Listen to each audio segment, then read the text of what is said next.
The north is cold and full of whispers. The Tower of Joy stood like a broken promise in the Dornish waste. 7 men rode through the heat shimmer, their horses exhausted, their armor dulled by months of war and the long ride south. Ned Stark led them, his face carved from northern ice, his eyes holding the weight of a rebellion won and a sister lost. Behind him rode Howland Reed, small and quiet, carrying secrets in his Cranodman blood. Behind them 5 others: Lord Willem Dustin, Martin Cassell, Theo Wool, Ethan Glover, and Ser Mark Ryswell. Good men, northern men, men who would die within the hour. The tower rose from red stone, circular and solitary, crowned with a ring of blue winter roses that had no business blooming in this scorched land. Ned's heart twisted at the sight. Lyanna had loved those flowers, had worn a crown of them at Harrenhal, the tourney where everything began to unravel, where Rhaegar Targaryen, the Silver Prince, had given her roses instead of his wife, where kingdoms died in a glance. 3 figures waited at the tower's base. White cloaks stirred in the hot wind. The Kingsguard, the finest knights in the 7 kingdoms, sworn to protect the royal family unto death. Sir Gerald Hightower, the White Bull, stood in the center, old, legendary, unbending. To his right, Sir Oswell went, silent behind his helm, and to his left, Sir Arthur Dayne, the sword of the morning, dawn rested in his hands, the great sword forged from a fallen star, pale as milk glass and sharp enough to cut through legend itself. Arthur's face was beautiful even in the harsh light, a Dornish prince in white, with eyes the color of dark amethyst and an expression of infinite sadness. Ned's hand went to his sword. His companions spread out behind him, reading the violence in the air like sailors reading storm clouds. "I looked for you on the trident," Ned called out, his voice carrying across the space between them the formal words of accusation. "Where were you when your prince died?" "We were not there," Sir Gerald answered, his voice like gravel and iron. "Woe to the usurper if we had been," said Sir Oswell. And it was not a boast, it was truth. Ned felt the old anger rise, hot and sharp. "When King's Landing fell, Sir Jaime slew your king with a golden sword. And I wondered where you were then." "Far away," Sir Gerald said simply. "Or Eris would yet sit the Iron Throne, and our false brother would burn in 7 hells." "I came for Lyanna," Ned said, and his voice broke on her name despite himself. "I wish you good fortune in the wars to come," Arthur Dayne said softly. His hand shifted on Dawn's hilt. "I am sorry, but I have my duty." Then steel sang. The fight was savagery dressed as dance. Ned had fought at the Trident, had seen Robert Baratheon break Rhaegar's breastplate and scatter rubies into the water. He thought he knew what death looked like in the hands of master swordsmen. He was wrong. Arthur Dayne was a storm given human form. Dawn moved faster than thought, a pale streak cutting through northern steel like a scythe through wheat. Martin Cassell died first, his sword shattered and his throat opened in a single motion. Theo Wool charged, roaring, and Arthur flowed around his attack like water, Dawn punching through his back and emerging red from his chest. The others swarmed him. It didn't matter. Arthur fought 5 men simultaneously and made it look like morning exercises. He never wasted a motion, never overextended. Each step placed him precisely where he needed to be. Each strike ended a life. His face remained calm, almost meditative, even as he killed men who were only doing what they thought was right.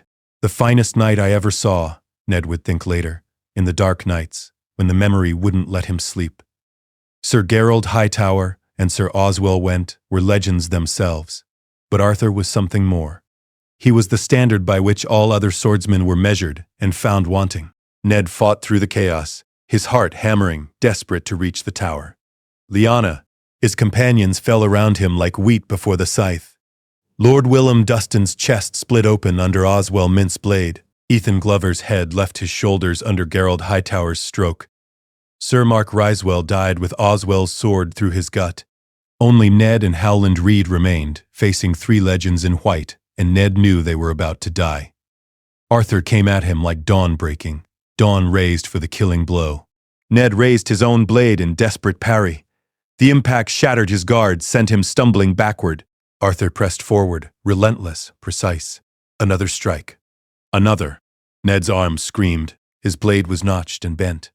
Arthur's face showed pity. "I'm sorry," those sad eyes said. "But you should not have come here." The killing stroke came, and Howland Reed rose from where he'd fallen, a forgotten Reed in the carnage, and drove his knife into the gap between Arthur's pauldron and gorget from behind. The world stopped. Arthur Dayne, the sword of the morning, the finest knight in the 7 kingdoms, staggered, not from pain.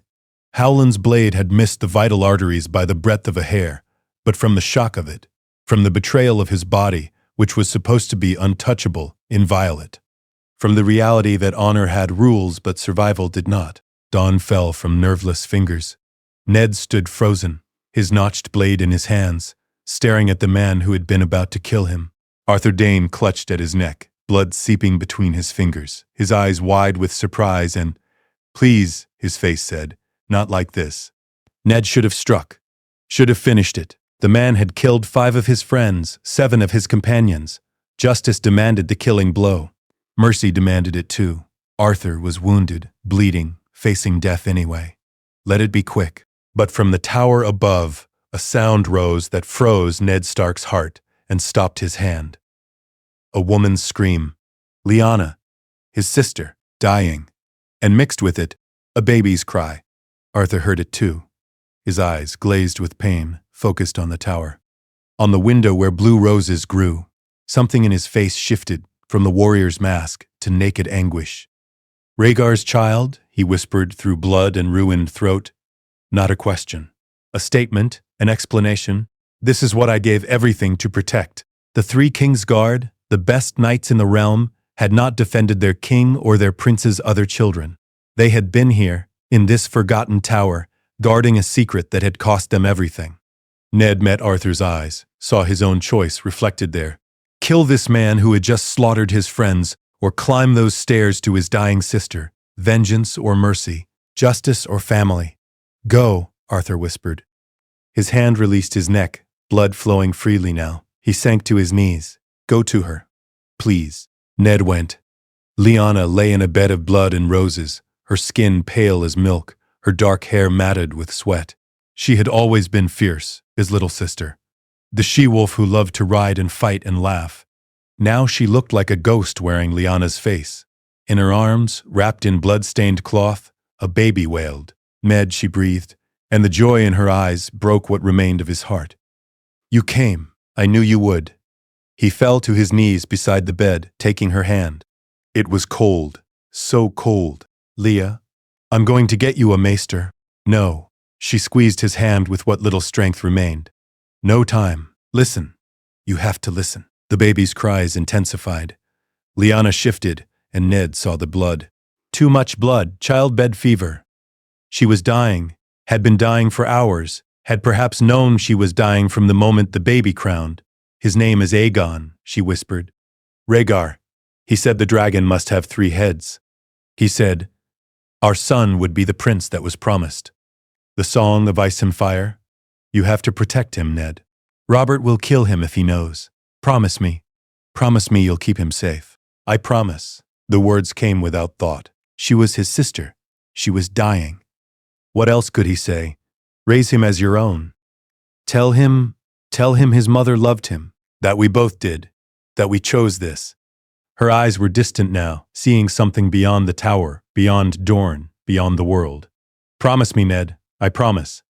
She smiled. It was Lyanna's smile, wild and free, the smile she'd worn riding through the wolfswood, with wind in her hair. Then the light went out of her eyes like a candle in the wind, and she was gone. The baby kept crying.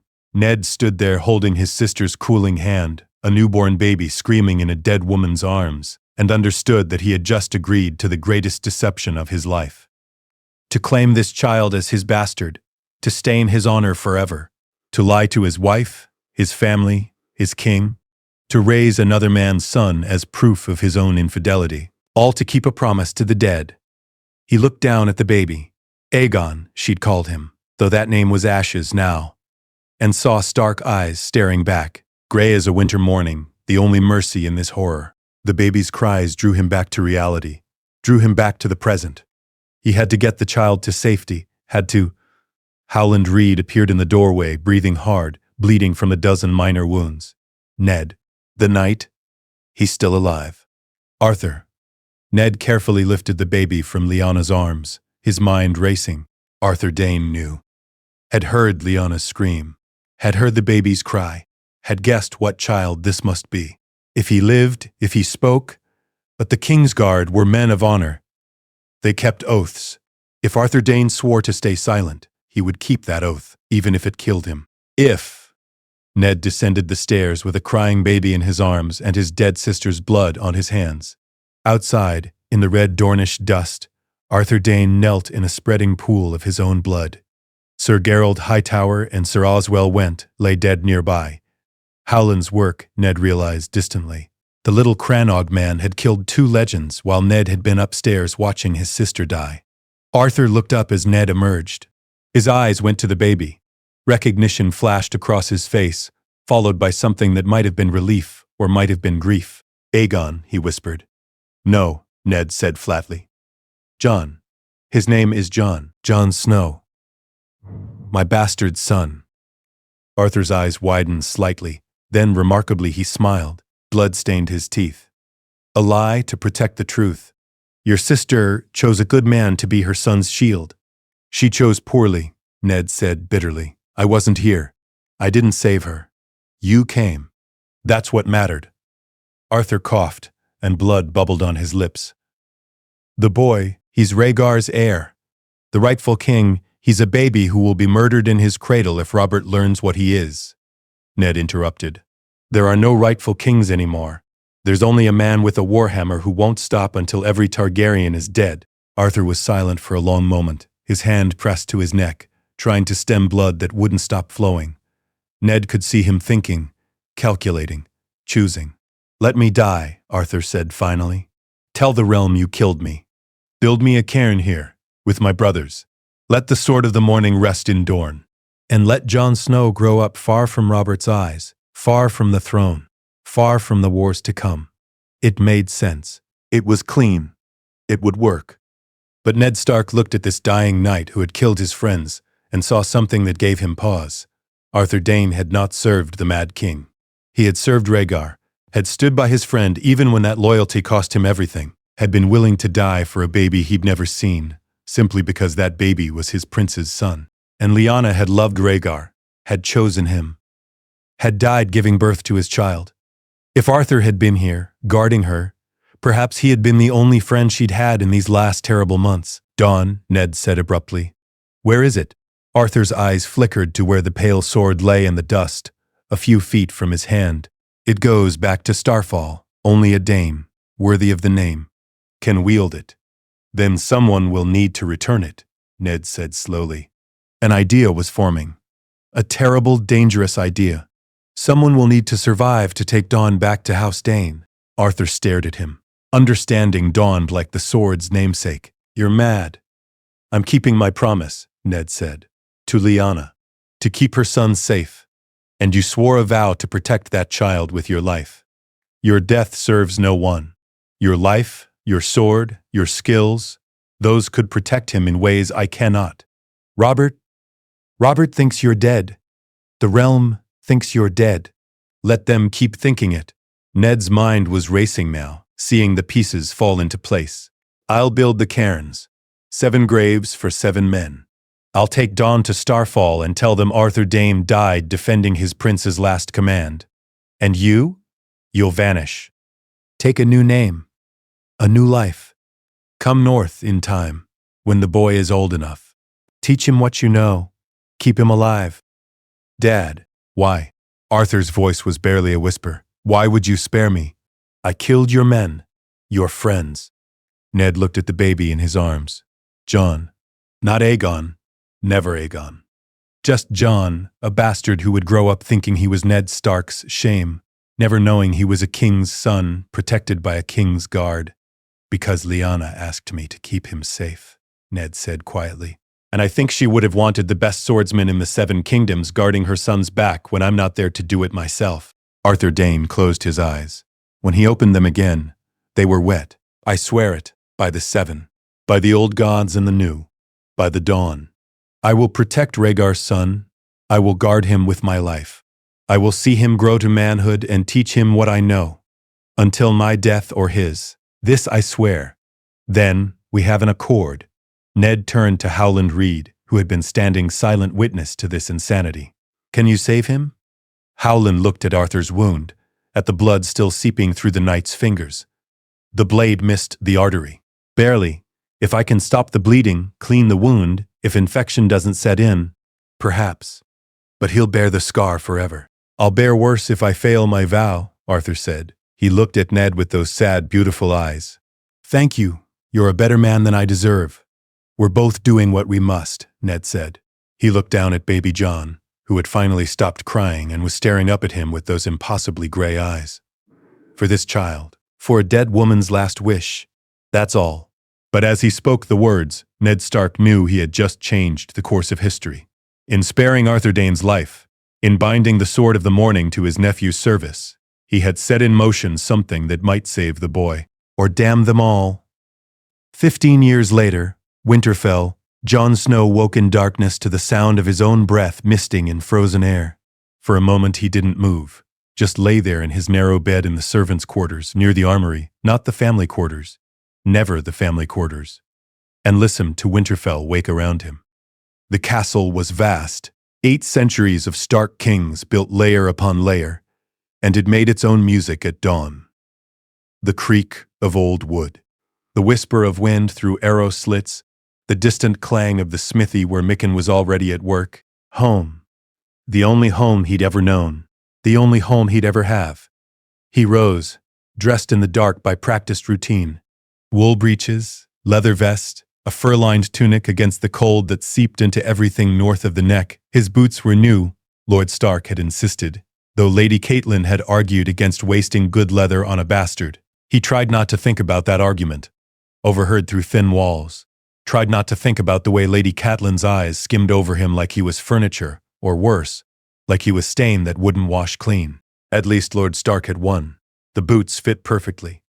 Jon slipped out into the pre-dawn gray, his breath pluming, and made his way through the sleeping castle. He knew every path, every shortcut, every corner where the shadows lay thickest. A lifetime of avoiding Lady Catelyn's gaze had taught him to be invisible when he needed to be. The godswood was silent except for the whisper of wind through ancient branches. Jon passed the heart tree, the massive weirwood with its bone-white bark and face carved into its trunk, its red sap running like bloody tears, and offered a silent prayer to the old gods. Not for anything specific, just acknowledgement, just respect. Beyond the godswood, in the oldest, most forgotten corner of Winterfell, stood a courtyard that time had weathered into obscurity. The stones were cracked and uneven. No one came here except Jon, and the man waiting for him. Ser Dayne stood in the center of the courtyard, barely visible in the gray light, his breath not misting despite the cold. He was perhaps 50, though he moved like a man half that age. His face was weathered, handsome in a severe way, with dark eyes that missed nothing. His accent was Dornish, soft consonants, rolled R's, though he never spoke of his homeland. He wore simple garb, a guardsman's leathers, and the long sword at his hip looked plain and unremarkable. It wasn't. Jon had seen what that blade could do. "You're late," Ser Dayne said softly. 2 minutes, Jon protested. "In a real fight, 2 minutes is a lifetime. Multiple lifetimes. Yours and your enemies." But there was no heat in the rebuke. This was simply truth, delivered without judgment. Again. From the beginning. Jon drew his practice blade, solid oak, weighted to match a real sword, and settled into the stance he'd drilled 10,000 times. Left foot forward, weight balanced, blade held in 2 hands, slightly offline from his center line. Ready? Ser Dayne's moved. Jon had trained with Sir Rodrik Cassel, Winterfell's master-at-arms, since he was old enough to hold a sword. Sir Rodrik was skilled, patient, knowledgeable. He could teach a boy everything needed to become a competent swordsman. Ser Dayne was something else entirely. He flowed across the courtyard like smoke, his blade appearing from an angle Jon's eyes couldn't track. Jon parried on instinct, drilled reflex not thought, and felt the impact shiver up his arms. He riposted a quick thrust toward center mass. Ser Dayne wasn't there anymore. His blade tapped Jon's ribs, light as a kiss. "Dead," Ser Dayne said quietly. Jon reset, attacked again. This time he mixed his rhythm, varied his timing, tried to be unpredictable. Ser Dayne countered everything with economical precision, his blade always exactly where it needed to be, tap on the thigh, dead. Tap on the neck, dead. Tap on the wrist, dead. They moved through the forms for an hour as dawn broke gray and cold over Winterfell. Jon's world narrowed to breath and blade, to the burning in his muscles and the relentless education in his own inadequacy. No matter how fast he moved, how clever his attacks, how perfect his defense, Sir Denys was always one step ahead. It should have been frustrating. It was liberating. Here, in this forgotten courtyard, Jon Snow was not a bastard, was not Ned Stark's shame, was not the boy Lady Catelyn wished dead. He was simply a student, learning from a master, measured only by his effort and his growth. Better, Sir Denys said, finally stepping back. The first hint of dawn had turned the sky the color of old steel. Your footwork is improving. You're reading my breathing.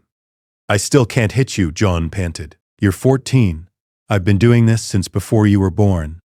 Sir Denys sheathed his blade in one fluid motion. But you're learning. That's what matters. Again tomorrow. Same time. Sir Denys. Jon hesitated.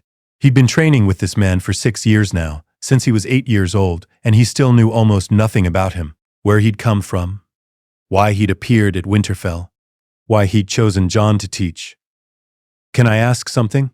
You can ask. Why me? I'm just a bastard. Why teach me things Sir Roderick doesn't even know? Sir Denys was quiet for a long moment, his dark eyes studying Jon's face. When he finally spoke, his voice carried a weight Jon didn't understand. Because I see something in you. A potential that shouldn't be wasted. And because someone I respected very much would have wanted you to have every advantage in this world. He turned away, toward the castle proper. Go. Wash. Break your fast. Your brothers will wonder where you've been. Jon watched him go, disappearing into the maze of Winterfell's ancient corridors, and wondered, not for the first time, who Sir Denys really was. The great hall of Winterfell smelled of smoke and bacon, and the peculiar warmth of too many bodies in close quarters. Jon entered through the side door, the one servants used, the one that let him avoid walking past the high table where Lady Catelyn sat, and found his usual place at a bench near the far wall. Robb appeared moments later, sliding onto the bench with a grin. There you are. Where have you been? I knocked on your door before dawn and you were already gone. Couldn't sleep, Jon lied easily. He'd been lying about his training since it began. Not out of malice, just protection. Something told him these lessons were private, sacred, not to be shared. Walked the walls for a while. In this cold? You're mad. But Robb's grin widened. Father says we're to train with Sir Roderick after we eat. He's going to show us the proper way to unhorse an opponent with the lance. Sounds like we'll be eating dirt by midday, Jon said. Probably. Robb stole a piece of bacon from Jon's plate with the easy privilege of someone who'd never known exclusion. But at least we'll eat dirt together, eh? Jon smiled despite himself. Robb, his brother in everything but name. The boy who'd never treated Jon as lesser, who'd shared his toys and his lessons and his dreams with perfect equality. If Winterfell had any warmth for Jon Snow, it lived in Robb Stark's friendship. The day progressed as most days did.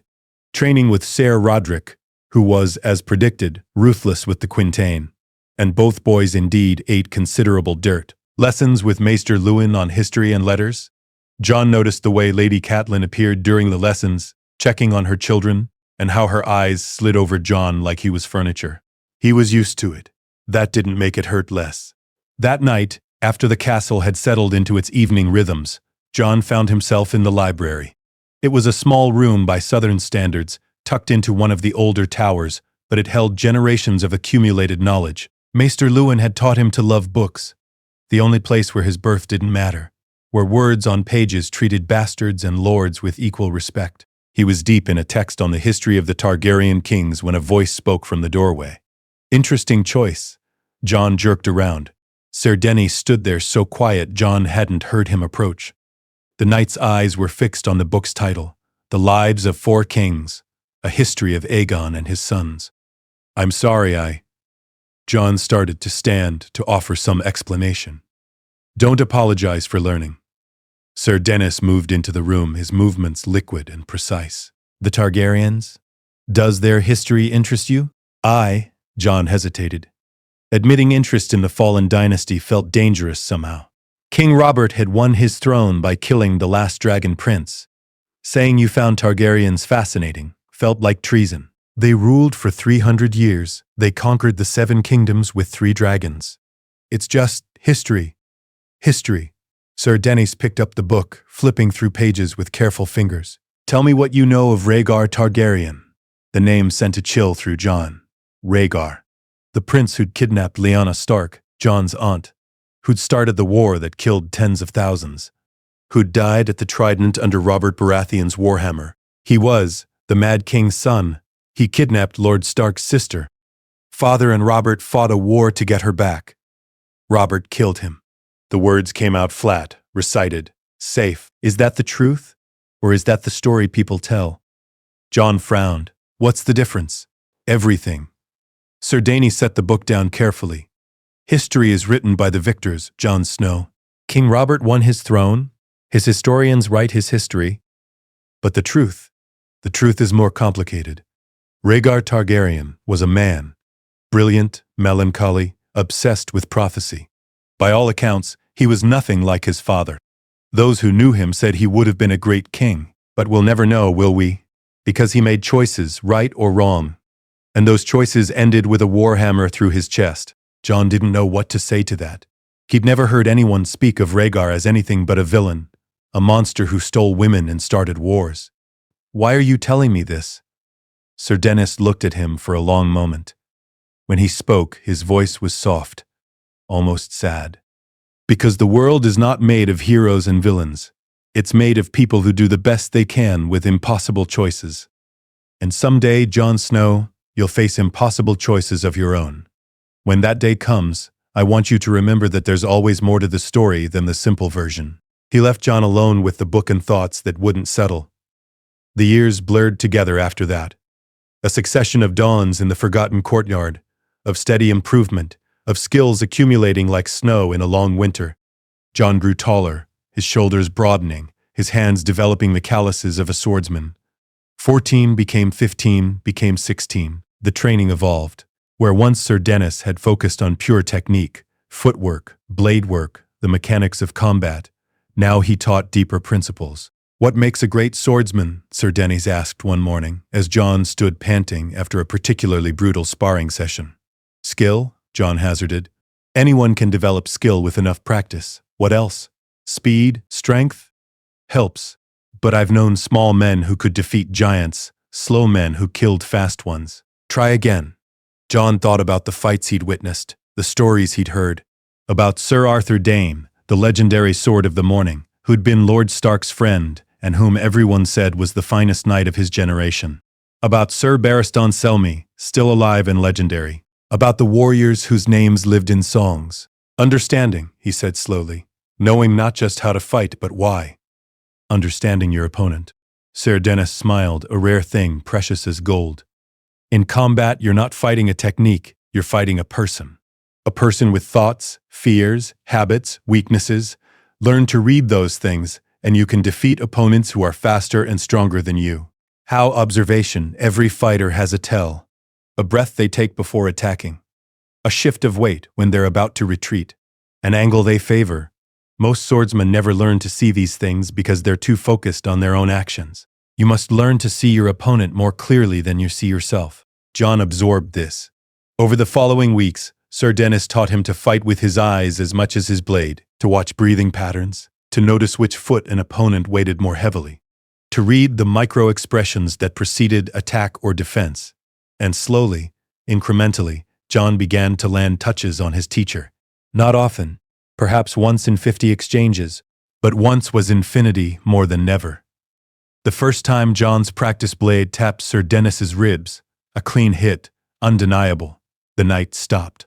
Just stopped, his blade lowering, his eyes bright with something that might have been pride. Good, he said simply. Again. But Jon had seen it. The flash of satisfaction, the hint of a smile. It burned in his chest like the first sip of wine, warming him from within. He'd done something right. Something worthy. The lessons expanded beyond pure swordcraft. Sir Denys taught strategy, how battles were won before the first blade was drawn, through positioning and supply lines and understanding terrain. He taught the history of warfare, the great campaigns and what made them succeed or fail. He taught Jon to think like a commander, not just a soldier. "Why do you teach me these things?" Jon asked one day, when the lesson had drifted into the intricacies of flanking maneuvers. "I'm never going to lead armies. I'm a bastard. The best I can hope for is to be someone's sworn sword." Sir Dennis looked at him with those knowing eyes. "The future is unwritten, Jon Snow. You don't know what destiny has in store. Better to be prepared for anything than to be found wanting when the moment comes."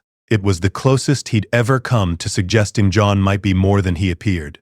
The words haunted Jon for days afterward. His relationship with Sir Denys defied easy description. The knight was not warm like Robb, not fatherly like Lord Stark. He was something else. A teacher, yes, but also something like a guardian angel. Always watching, always present when Jon needed guidance. Always pushing him toward excellence. Once, Jon had seen Sir Denys speaking with Lord Stark in a shadowed corridor. He'd been too far away to hear words, but the body language was unmistakable. Tension. Two men who knew each other, who shared something heavy and unspoken, who maintained careful distance despite their connection. Jon had wondered about that conversation for weeks. What did Lord Stark and the mysterious guardsman have to discuss? Why did they interact like old comrades forced into proximity by circumstance? He never found answers, just more questions. The breaking point: Jon was 16 when everything began to change. It started, as most great changes do, with something small. A conversation overheard, a connection made, a seed of understanding planted in fertile ground. The castle was preparing for a feast. Some minor occasion, a name day perhaps. Jon had stopped tracking which celebrations he was excluded from. He'd taken to spending feast nights in the Godswood or the library. Anywhere but the great hall where Lady Catelyn's poisonous glances reminded him of his place. This night, restless and unable to settle, he found himself walking the empty corridors of the oldest parts of Winterfell. These sections were largely abandoned, too cold and drafty for regular use, maintained only to prevent complete collapse. But they were peaceful, quiet. His voices reached him through a partially open door. "Can't keep this up forever." That was Lord Stark's voice, low and urgent. "He's getting older, asking questions. Sooner or later, then tell him, Sir Denis." Jon froze, pressed against the cold stone wall. He shouldn't listen. This was private, but his feet wouldn't move. "You know I can't do that. The risk is letting him discover the truth by accident. Or never discover it at all and live his whole life as a lie." Sir Denys's voice carried an edge Jon had never heard before. "He deserves to know. He deserves to live." "That's what Lyanna asked. That's what I promised. If Robert learns, Robert is a drunk who's forgotten more about warfare than he currently knows. And we're speaking of Jon, your nephew, Rhaegar's son. The boy has a right to his own identity."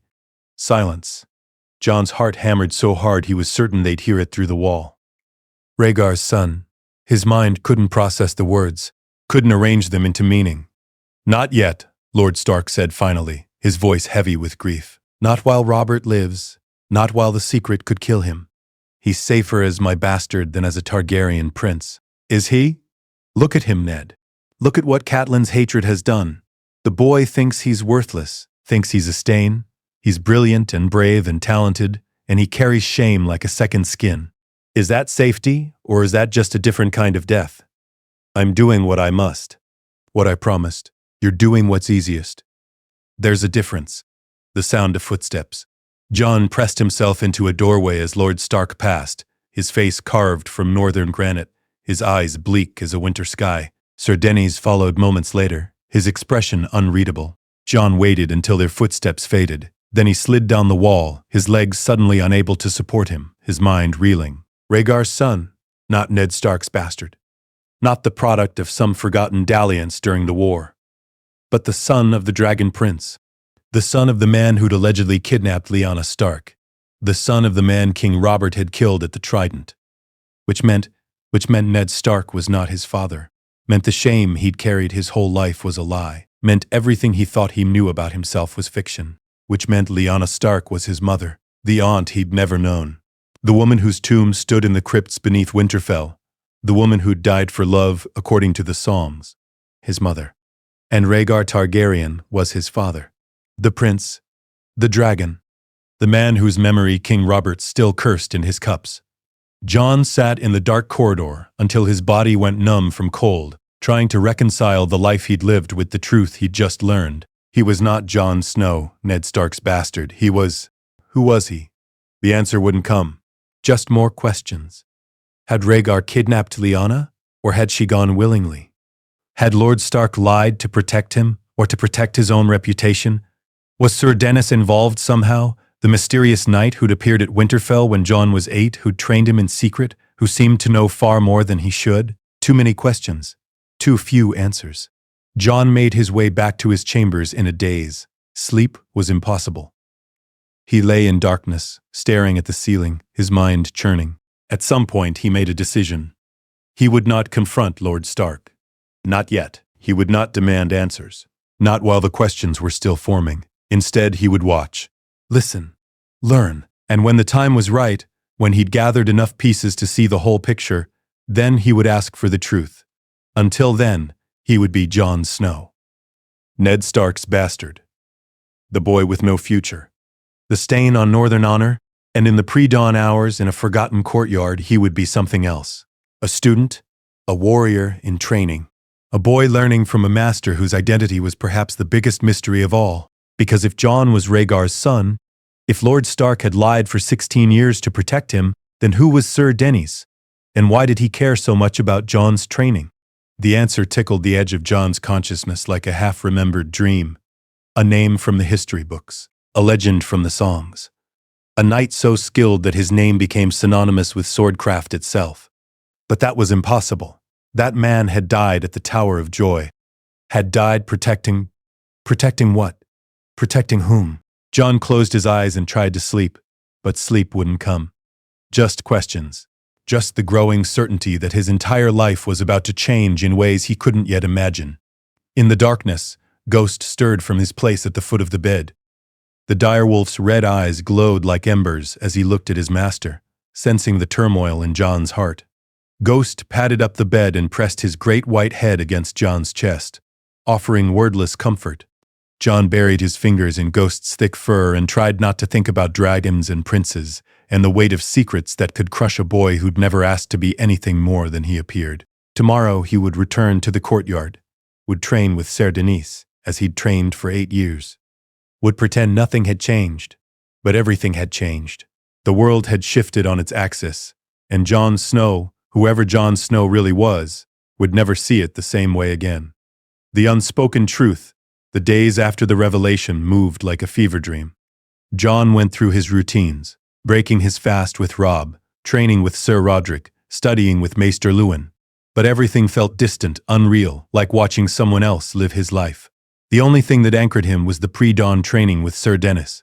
If anything, Jon trained harder now, pushed himself until his muscles screamed and his lungs burned, as if physical exhaustion could silence the questions that churned endlessly in his mind. Sir Denys noticed, how could he not?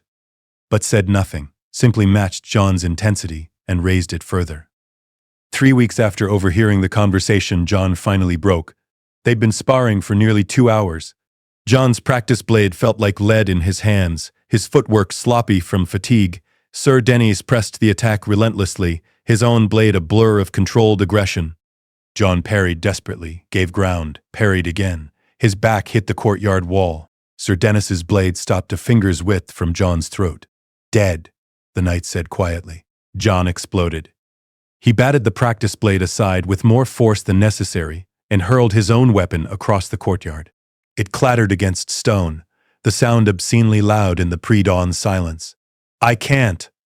The words burst from him like poison from a wound. I can't keep pretending everything is normal. I can't keep lying about who I am. I can't. He stopped, chest heaving, shocked at his own outburst. Sir Denys stood motionless, his blade lowered, his dark eyes unreadable. When he spoke, his voice was gentle. What did you hear? Everything, Jon's voice cracked. You and Lord Stark. 3 weeks ago, I heard everything. Rhaegar's son, Lyanna's son, a Targaryen prince hiding as a Stark bastard. He laughed bitterly.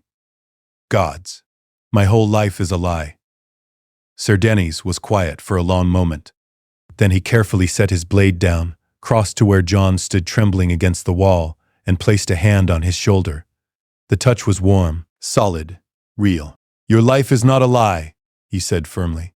"You are who you choose to be. Names, titles, blood, those are just words. What matters is what you do, who you become. Easy for you to say. You know who you are." Jon looked up, meeting those dark eyes. "Don't you?" The knight's expression flickered, just for a moment, just long enough for Jon to see the crack in the armor, the glimpse of something beneath. "Do I?" Sir Dennis's hand fell away. He moved to the courtyard's edge, staring out at the slowly brightening sky. "I was someone once, someone with a name that meant something. I wore white. I served princes. I was called the finest knight in the 7 kingdoms. His voice was distant now, lost in memory. "And then I failed my prince. Failed my duty, failed everyone who believed in me. So I became someone else, someone smaller, someone who could fade into shadows and pretend the past never happened." Jon's breath caught. "Sir Arthur Dayne."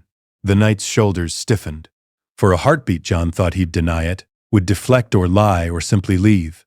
Instead, Arthur turned to face him, and for the first time in 8 years, Jon saw the man behind the mask. "Yes," Arthur said simply. I was Arthur Dayne, Sword of the Morning. I died at the Tower of Joy defending your mother while she gave birth to you, except I didn't die. Your Uncle Ned spared me, asked me to do the one thing I was born to do, protect a prince, protect you." He moved closer, his eyes intense. "So I came north, took a new name, waited until you were old enough. And then I taught you everything I know because you are Rhaegar's son, and you deserve to be more than a secret buried in northern snow." The words hung in the cold air between them. Jon felt the world tilt sideways, reality reshaping itself around this new truth. The mysterious guardian who'd trained him since childhood was the legendary Sword of the Morning, the finest knight of the last generation, the man whose name appeared in songs and stories as the epitome of chivalry and skill, and he'd been teaching Jon to fight for 8 years. "Why didn't you tell me?" Jon's voice was barely a whisper. "For the same reason your uncle didn't. To protect you." Arthur's expression was pained. "If you'd known who you were, you might have acted differently, might have revealed yourself. King Robert wants every Targaryen dead, Jon. Every single one. If he learned you existed, he didn't finish." "Didn't need to." Jon slumped against the wall, his mind reeling. "My father, Rhaegar. Did you know him?" "He was my closest friend." Arthur's voice broke slightly. "He was brilliant, melancholy, obsessed with prophecy and songs. He believed his children would save the world from darkness. He died believing it, and he asked me to protect what he left behind." "Did he kidnap my mother? Is that what happened?" Arthur shook his head slowly. "Rhaegar loved Lyanna, and she loved him. I was there, Jon. I saw them together. She went willingly. They married in secret, a true marriage, before the old gods. You're not a bastard. You're the legitimate heir to the Iron Throne." The words should have felt triumphant, vindicating. Instead, they felt like a weight settling on Jon's shoulders, crushing him beneath expectations he'd never wanted. "I don't want a throne," Jon said desperately. "I don't want to be a prince. I just want to know who I am." "You're Jon Snow," Arthur said firmly. "That's who you've become. Whatever else your blood says, whatever titles you might claim. You're the boy who wakes before dawn to train, who treats everyone with respect regardless of birth, who loves his siblings even when one of them hates him for existing. That's who you are. The rest is just history." Jon looked at this legendary knight who'd spent 8 years hiding in shadows to protect him, this man who'd sacrificed everything, his name, his reputation, his very identity, for a promise to a dead friend. "What do I do now?" he asked quietly. "You keep training," Arthur said. "You keep growing stronger and wiser and more capable, because whether you want it or not, Jon, great things are coming. The world is changing. Winter is coming. And when the storm breaks, you need to be ready." "Ready for what?" Arthur looked at him with those ancient, sad eyes. "I don't know. But Rhaegar believed you were important, believed his children would be crucial to the wars to come. I've spent 16 years making sure you'd survive long enough to fulfill whatever destiny awaits. Don't make me regret that sacrifice." Jon straightened slowly. The weight hadn't lifted, but he could bear it now, could feel it settling into something like purpose. Teach me, he said, everything. No more secrets. No more holding back. If I'm supposed to be ready for something, then make me ready. Arthur's expression shifted, hardening into something fierce and proud. He picked up his practice blade, tossed Jon's back to him. From the beginning, he said, everything I know about swordcraft, strategy, warfare, and survival. But Jon, this will not be easy. I've been gentle with you these past years. That ends now. If you want to be ready for what's coming, I'll forge you into a weapon the likes of which this world hasn't seen since the Age of Heroes. But it will cost you. Pain. Blood. Sacrifice. Everything comfortable in your life will burn away, and what's left will be tempered steel. Are you certain? Jon thought about Rhaegar, a father he'd never known who'd died believing in prophecy. About Lyanna, a mother who'd given her life to bring him into the world. About Ned Stark, who'd sacrificed his honor to protect him. About Arthur Dayne, who'd sacrificed his very identity. They'd all paid prices for him. The least he could do was be worthy of it. I'm certain, Jon said. Arthur smiled, fierce and wild, and almost frightening. Then let's begin. The crucible. The training that followed made the previous 8 years look like children's games. Arthur was relentless. They trained before dawn and after dusk. They trained in snow and rain. They trained until Jon's hands bled and his vision blurred from exhaustion. And still Arthur pushed harder. Pain is information, he'd say, as Jon gasped for breath after another brutal session. Your body is telling you where your limits are. Good. Now you know what you need to exceed. The techniques became more complex. Arthur taught him to fight multiple opponents simultaneously, using practice dummies at first, then recruiting confused guardsmen to attack Jon in controlled scenarios. He taught Jon to fight injured, to fight blind, to fight when every advantage had been stripped away. In a real battle, nothing is fair, Arthur explained after Jon had spent an hour fighting with his offhand while wearing a blindfold. You might be wounded, disoriented, outnumbered. You need to be able to fight through all of it, but the physical training was only part of it. Arthur also taught strategy, pulling Jon into discussions of famous battles, asking him to find the turning points, the mistakes, the moments where a different choice might have changed history. The trident, Arthur said one evening as they sat in the old courtyard reviewing a map. Where Rhaegar died? Where did he fail? Jon studied the map, thinking carefully. He separated from his strongest supporters. Fought alone when he should have fought as part of a unit? Rhaegar failed before he ever reached the battlefield. He failed politically. He alienated Robert by running off with Lyanna. He failed to explain his actions to anyone who mattered. By the time he fought at the Trident, he'd already lost. The realm had already turned against him. The battle was just making it official. Arthur's finger traced the river. Strategy isn't just what you do in battle. It's what you do in the months and years before battle. How you build alliances. How you communicate. How you avoid letting your enemies control the narrative. Vibe. Lessons like this reshaped how Jon thought about conflict, about power, about the Game of Thrones that had killed his parents.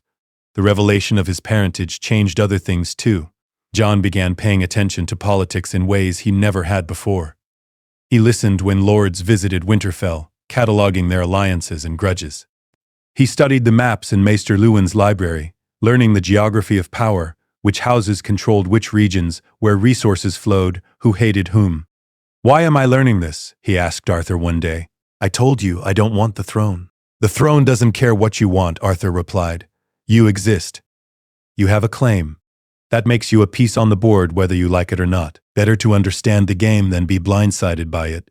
Jon's relationship with Ned Stark shifted subtly. They'd never been close. How could they be, when the lie stood between them like a wall? But now, Jon understood the weight his uncle carried, the sacrifice Ned had made. And when their eyes met across the great hall, Jon thought he saw recognition there. He knows that I know. They never spoke of it directly. Perhaps they never would. But the unspoken understanding changed things, made Jon appreciate the quiet strength it took to lie every day to protect someone else. Catelyn was another matter. Her hatred hadn't diminished, if anything. Her cruelty intensified as Jon grew older and more capable. She seemed to resent his very existence more with each passing season. Jon tried to be charitable, to understand that from her perspective he was her husband's infidelity made flesh, but understanding didn't make the cuts any less deep. Ignore her, Robb would say whenever Catelyn's barbs got particularly vicious. She doesn't mean it, but she did. And Jon knew it. The only solace was that Catelyn had no idea who Jon really was. If she knew he was Rhaegar's son, not Ned's bastard, would she still hate him? Or would the knowledge that Ned's honor was intact transform her contempt into something else? Jon would never know. The secret had to stay buried. The king's visit winter was coming, but before it arrived in earnest, another storm descended on Winterfell. King Robert Baratheon. The royal visit was announced with 2 weeks' notice, throwing the entire castle into controlled chaos. The king was coming. The queen was coming. The entire royal household was coming. Winterfell prepared like a bride before her wedding, every surface scrubbed, every detail perfected. Jon kept his head down and tried to be invisible. The last thing he needed was the king's attention. The man who'd killed his father. The man who still cursed the Targaryen name in his cups. The man who would have Jon murdered without hesitation if he knew the truth. "You should leave," Arthur told him the night before the king's arrival. They stood in the old courtyard, wrapped in furs against the biting cold. "Go ranging with Benjen when he leaves for the wall, or ride to White Harbor. Just be elsewhere. And miss the royal visit? Lady Catelyn would be thrilled." Jon's voice was bitter. "Jon." Arthur's hand gripped his shoulder. "Robert Baratheon knew your father. If he looks at you closely, if he sees Rhaegar in your features, he won't." "I look like my mother. Like a Stark." Jon shook his head. "Besides, leaving would draw more attention than staying. Bastards are furniture. Invisible. I'll blend into the background like I always do." Arthur looked unconvinced, but let it drop. The king arrived with all the pomp and noise of a conquering army. Jon watched from the shadows as Robert Baratheon, massive, loud, drunk even at midday, embraced Ned like a brother, watched as Queen Cersei swept in with her children, beautiful and cold as a winter morning, watched as the entire spectacle descended on Winterfell like a particularly gaudy plague. That night, the great hall hosted a feast. Jon attended, because not attending would be noticed, but he positioned himself at the very end of the farthest table, as far from the high table as possible. He picked at his food and avoided eye contact and tried to be invisible. It almost worked. "You there, Stark bastard." Jon's blood froze. He looked up slowly. Prince Joffrey stood a few feet away, golden-haired and sneering, flanked by Sandor Clegane, the Hound. The prince's green eyes were bright with casual cruelty. "Your Grace." Jon stood, executing a careful bow. "They say you're good with a sword, for a bastard." Joffrey's tone made it clear what he thought of bastards. "Care to spar? I'd enjoy showing you how a real prince fights." Jon's mind raced. Refusing would be an insult. Accepting was dangerous. Joffrey was the crown prince, and humiliating him would have consequences. But the alternative was backing down, showing weakness, confirming every dismissive thing people thought about bastards. "I would be honored, Your Grace," Jon heard himself say, "though I'm certain you would best me easily." Joffrey's smirk widened. "Tomorrow morning, in the yard. Don't be late."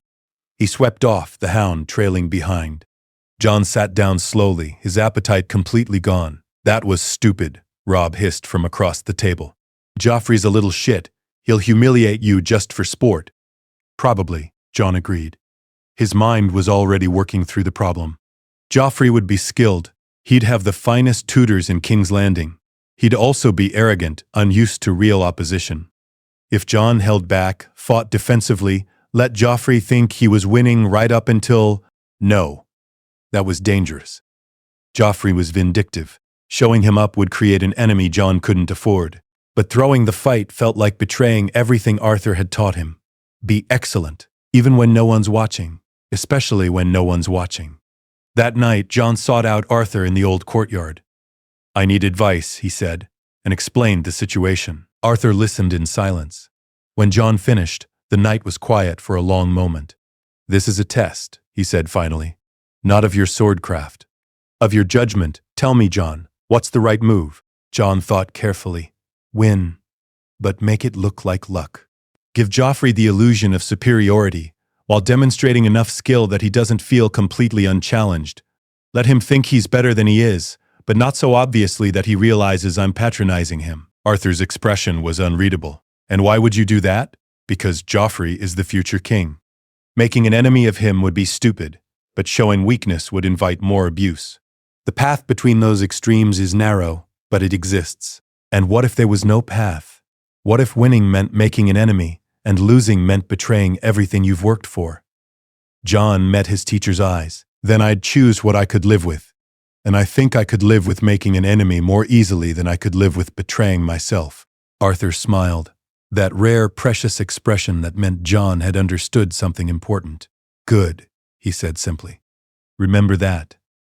When the time comes, when you face real choices with real consequences, remember that your integrity is the only thing no one can take from you. Everything else is negotiable. The yard was crowded the next morning. Word had spread that the prince was going to spar with Lord Stark's bastard, and apparently half the castle wanted to watch. Jon saw Ned's face in the crowd, carefully neutral, saw Catelyn's expression of disgust, saw Robb's worried frown. And there, at the very edge, almost invisible in the shadows, Arthur, watching, waiting. Joffrey arrived fashionably late, armored in practice gear that was obviously expensive, his sword gleaming. He preened for the crowd, accepting their applause like it was his due. Ready to lose, bastard? He asked loud enough for everyone to hear. I'll try to give your grace a good match, Jon replied neutrally. Ser Rodrik called the start. Joffrey attacked immediately, his form crisp and aggressive. He'd been well trained. Jon could see the Lannister style in his technique, the emphasis on power and dominance. But there was arrogance there too. Joffrey telegraphed his attacks, assumed his opponent would react defensively, left openings that a more careful fighter would never risk. Jon defended, parried, gave ground. Let Joffrey push him around the yard. Let the prince think he was winning. It was harder than it should have been. Every instinct Arthur had drilled into him screamed to counterattack, to exploit the openings, to dominate this arrogant child who thought a crown made him a warrior. But Jon held back, fought conservatively, made it look good. Joffrey's blade tapped his ribs. Point, the prince crowed. Did you see that? Did everyone see? The crowd applauded politely. Joffrey reset, his smirk insufferable. They went again. This time Jon varied his defense slightly, made Joffrey work a little harder, but still let the prince score. Joffrey's confidence grew. He started showing off, executing unnecessary flourishes, playing to the crowd. The third exchange, Jon decided to end it. He defended conservatively as before, let Joffrey drive him back, then executed a simple riposte. Basic, nothing fancy, that slipped past Joffrey's guard and tapped the prince's chest. Point, Ser Rodrik called. Joffrey's face darkened. Lucky hit, perhaps, your grace. Jon stepped back, lowering his blade respectfully. Again. They fought for another 10 minutes. Jon let Joffrey win twice more, then scored one more hit himself, always making it look difficult, always making Joffrey's points look earned. By the end, Joffrey had won 4-2, and his confidence was restored. Not bad, the prince said grudgingly. For a bastard. You almost made me work for it. You're very skilled, your grace, Jon said, and managed to sound sincere. Joffrey left, basking in his victory. The crowd dispersed. Jon caught Ned's eye across the yard. A slight nod of approval. Well done. You survived. Robb appeared at his elbow. That was painful to watch. You could have destroyed him. Probably, Jon agreed quietly. But then what? Joffrey never forgets an insult. Better to let him feel superior. That's very politic of you. Robb sounded uncertain, like he wasn't sure whether to be impressed or disturbed. Jon just shrugged. But later, when he found Arthur in the old courtyard, the knight's expression was grave. You made the safe choice, Arthur said. The smart choice. The political choice. But? Jon heard the unspoken word. But someday, Jon, you'll face a fight where the safe choice is the wrong choice. Where politics and survival and honor all point in different directions, and you'll have to choose which matters most. Today wasn't that day, but it's coming. Jon thought about that for a long time afterward. The road to the wall, the king's visit ended with momentous news. Ned Stark was to become Hand of the King. Robert wanted his old friend at his side in King's Landing. Wanted the honorable Ned to help clean up the cesspool the capital had become. Jon watched the preparations with mixed feelings. Ned leaving meant losing one of the few people who truly knew his secret. But it also meant freedom from the oppressive weight of that unspoken truth. And perhaps with Ned gone, Arthur might speak more freely. The night before Ned was set to leave, Jon found himself in the crypts. He stood before his mother's tomb. Lyanna Stark, beloved daughter, dead in her youth. The statue showed a beautiful woman with a slight smile, flowers in her stone hand. "Did you love him?" Jon whispered to the statue. "Rhaegar? Or were the songs wrong? Was it all just complicated?" The stone offered no answers. Footsteps echoed behind him. Jon turned to find Ned descending the stairs, a torch in hand. They stood in silence for a moment, uncle and nephew, facing the tomb of the woman whose secret bound them together. "You heard," Ned said finally. "It wasn't a question." "Yes? How much?" "Everything. That I'm Rhaegar's son. That you've lied for 16 years to protect me. That Arthur Dayne trains me in secret." Jon kept his eyes on the tomb. "I understand why you did it. I'm not angry. I just needed you to know that I know." Ned was quiet for so long Jon thought he wouldn't respond. Then, "I loved your mother more than anything. When she asked me to protect you, I would have done anything. Lied to my wife, lied to my king, stained my honor. All of it." His voice was rough. "You deserved better than this, Jon. Better than growing up as a bastard. Better than Catelyn's hatred. But it was the only way to keep you alive." "I know." And Jon understood the impossible weight Ned had carried. "Thank you for keeping your promise, for sacrificing your honor for me. You're my blood. My nephew, Lyanna's son." Ned finally looked at him, and his eyes were bright in the torchlight. "I need you to promise me something. While I'm in King's Landing, while I'm serving as Hand, stay safe, stay quiet. Don't draw attention. The realm is more dangerous than you know. I promise." Ned studied him for a moment longer, then nodded. He turned to leave, then paused. "Your mother loved you," he said quietly. "More than anything. She died making sure you'd live. Don't ever doubt that." Then he was gone, footsteps echoing up the stairs, leaving Jon alone with stone ghosts and the weight of secrets.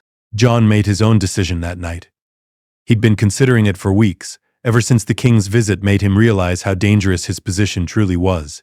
Now, with Ned leaving, the decision crystallized. He would join the Night's Watch. It solved everything. The Watch took no wives, held no lands, fathered no children. A man's past didn't matter. Bastards and lord's sons stood equal in black. He could escape Catelyn's hatred. Could escape the dangerous game of succession. Could take vows that would remove him from any claim to the Iron Throne. And there was honor in it. Real purpose. The Watch protected the realm from whatever lay beyond the wall. From wildlings and worse things if the old stories were true. He told Arthur his decision the next morning. The knight's reaction was not what Jon expected. Arthur didn't argue or try to dissuade him. He just looked sad. "I thought you might choose this," he said quietly. "It's very like you. Running toward duty to escape destiny. Is that wrong?" "I don't know. The Night's Watch is a noble calling, ancient, important. But Jon," Arthur met his eyes. "The Watch is forever. Once you take those vows, you can never reclaim your name. Never press your claim. Never be anything but a ranger in black. Are you certain that's what you want?" "I don't want a claim," Jon said. "I don't want to be a prince. I just want to serve something that matters. Something real. The Watch matters. It's been protecting the realm for thousands of years. That's purpose enough for me." Arthur studied him for a long moment, then nodded slowly. "Then I'll make sure you're ready. The wall is dangerous, Jon. Wildlings. The cold. Worse things if the old stories are true. You'll need every skill I can give you." The training intensified even further. Arthur taught Jon cold weather survival, how to navigate by stars, how to track men through snow, how to fight when your fingers were numb and your breath froze in your lungs. "The Watch has forgotten much of what it once knew," Arthur said as he drilled Jon in Arctic combat techniques. "The old Rangers were elite warriors. Now they're criminals and bastards with barely any training. You'll be one of the few who actually knows what he's doing. Use that advantage."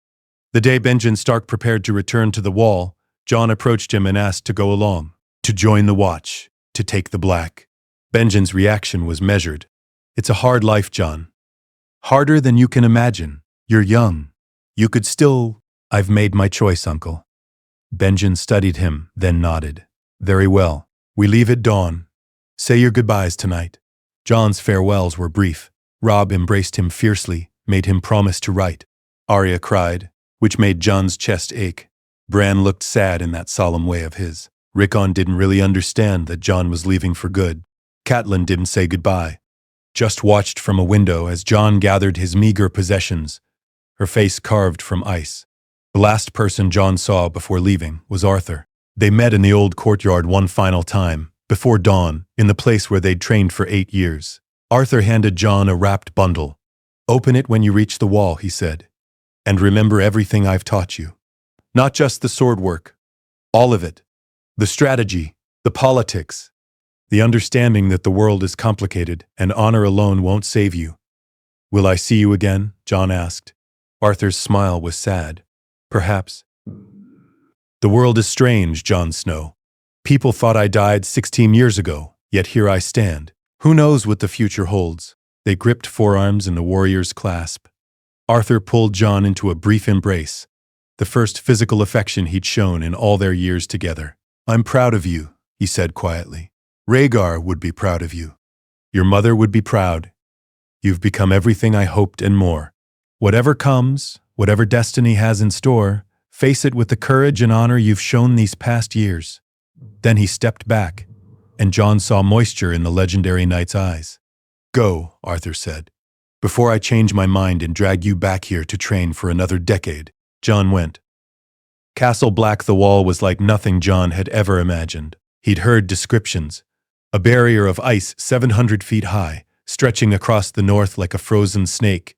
But seeing it, standing at its base and craning his neck to look up at the impossible height, feeling the cold radiating from it like a physical force, descriptions couldn't capture it. The wall was ancient magic made manifest. Power and purpose frozen into being. Castle Black was less impressive. A collection of crumbling buildings, drafty halls, and too few men trying to maintain a structure built for thousands. The Night's Watch was a shadow of its former glory, and it showed in every weathered stone. Jon was assigned to quarters with the other recruits, criminals mostly, with a few second sons and bastards mixed in. They looked at him with suspicion, tried to determine if he was a threat or a victim. Jon kept his head down and his mouth shut, and waited to see what the Watch would make of him. The answer came quickly. Disappointment. Sir Alysay Thorne, the Master-at-Arms, was a bitter man who'd been exiled to the Wall after fighting for the Targaryens in the rebellion. He took one look at Jon, Lord Stark's bastard too high-born for the Wall, and decided to make his life hell. The first training session, Thorne paired Jon with Gren, a large, slow farm boy who'd been caught poaching. "Let's see what the bastard can do," Thorne announced to the assembled recruits. Jon tried to hold back, tried to fight conservatively, to not show off. But 8 years of Arthur Dayne's training was not something you could hide. His body moved on instinct, his blade found openings he didn't consciously see, his footwork carried him through exchanges with an economy of motion that left Gren flailing. The bout ended in seconds. Gren on his back, Jon's practice blade at his throat. Silence in the yard. "Again," Thorne said, his voice tight. Jon fought Rast next. Then Pip. Then 3 of them at once. It didn't matter. Arthur had trained him to fight multiple opponents, to manage space and angles, to never let anyone flank him. He beat them all without breaking a sweat. Thorne's face was purple with rage. "Think you're better than them, do you? Think your lordling training makes you special?" "No, sir," Jon said carefully. "Liar. You fight like a knight, like some southern tourney prince." "Well, this isn't a tourney, boy. This is the Wall. Here, pretty forms don't mean shit. Here, it's about survival. About doing whatever it takes to kill the other man before he kills you." Jon said nothing. But he felt the resentment building in the other recruits, felt them pulling away, seeing him as other, as the high-born bastard who was too good for them. That night, Gren and Rast cornered him in the armory. "Think you're special?" Rast hissed, shoving Jon against the wall. "Think being able to fight makes you better than us?" Jon could have destroyed them. Arthur's training made him capable of things these boys couldn't imagine. But he thought about what his teacher had said about strength and politics and knowing when to fight. "I don't think I'm better," Jon said quietly. "I just want to serve." "Same as you." "Liar," Gren growled. "You're one of them, a lord's son playing at being one of us." "I'm a bastard," Jon said. "Just like some of you. I've got nowhere else to go. The Watch is my only home now. Something in his voice must have conveyed sincerity, because Gren's grip loosened slightly. They stared at each other for a moment. Then Gren stepped back. "Fine, but stop showing off. Stop making the rest of us look like shit." Jon nodded. From then on, he held back in training, fought at maybe half his actual ability. Let the others occasionally score hits, made it look hard. It chafed. Every instinct Arthur had drilled into him screamed against deliberately fighting poorly. But Jon understood the lesson now. Sometimes strength meant knowing when not to display it.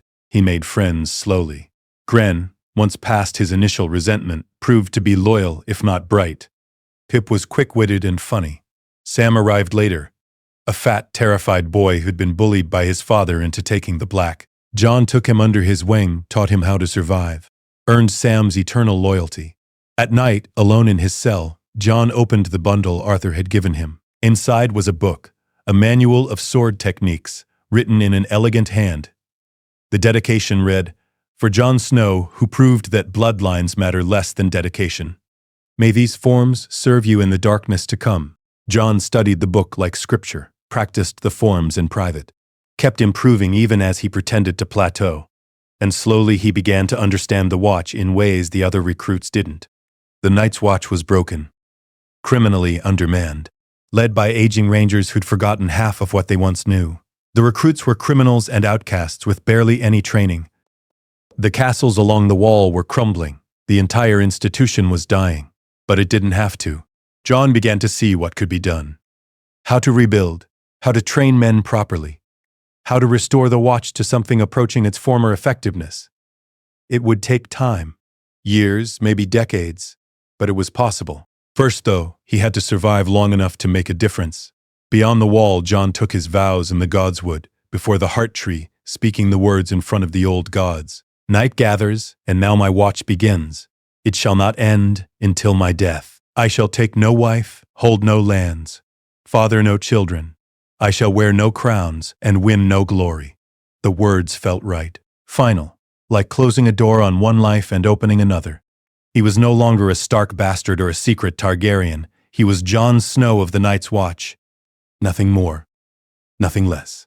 Lord Commander Jorah Mormont assigned Jon as his personal steward, an honor that the other recruits resented, but Jon understood. Mormont was testing him.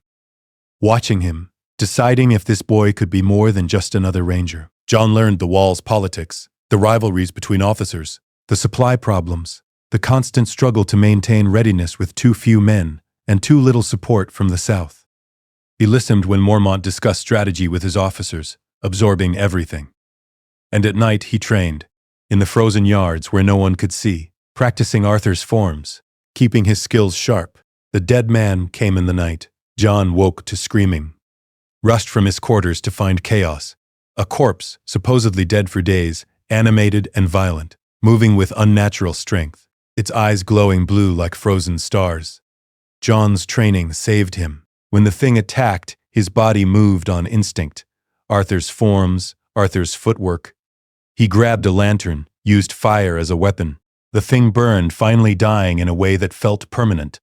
Lord Commander Mormont was shaken but grateful. He gave Jon his family sword, Longclaw, a Valyrian steel blade with a wolf's head pommel instead of the original bear. "You saved my life," Mormont said gruffly. "This sword has served my house for 500 years. It's yours now." Jon accepted the blade with trembling hands. Valyrian steel, one of perhaps 200 such blades left in the world. The weight was perfect, the balance exquisite. When he swung it, in the privacy of his quarters, the blade sang. And he thought about what Arthur had said years ago. Great things are coming.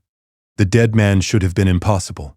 But it had happened, which meant the stories were true. The things beyond the wall were real. The others, the White Walkers, the ancient enemy that the Watch had been founded to fight. Winter was coming. And with it, something far worse than wildlings. Jon needed to be ready. The king beyond the wall, the ranging party assembled at dawn, 60 men in black preparing to venture beyond the wall. Lord Commander Mormont led them personally, a statement of how seriously he took the threat. Dead men walking, wildlings massing under a king beyond the wall, rumors of worse things in the darkness. Jon checked his gear with methodical precision, the way Arthur had taught him. Longclaw hung at his hip, the Valyrian steel blade somehow lighter than common steel despite its strength. His cloak was thick fur, his gloves lined with rabbit skin. Water, dried meat, flint, and steel. Everything he might need to survive in the frozen waste. Nervous? Sam asked, hovering nearby. He wasn't coming. Sam was no ranger, would never be a ranger, had found his calling in the library instead. Cautious, Jon corrected. There's a difference. You'll be careful, won't you? The old bear wouldn't take you if he didn't think you were ready, but still. I'll be careful. Jon gripped his friend's shoulder. Take care of Ghost while I'm gone. Make sure he doesn't eat all the ravens. Sam smiled weakly. Ghost, the white direwolf who'd become Jon's shadow, sat nearby watching with red eyes. The wolf had grown massive, larger than any hound, silent as falling snow. Jon had tried to bring him on the ranging, but Mormont had forbidden it.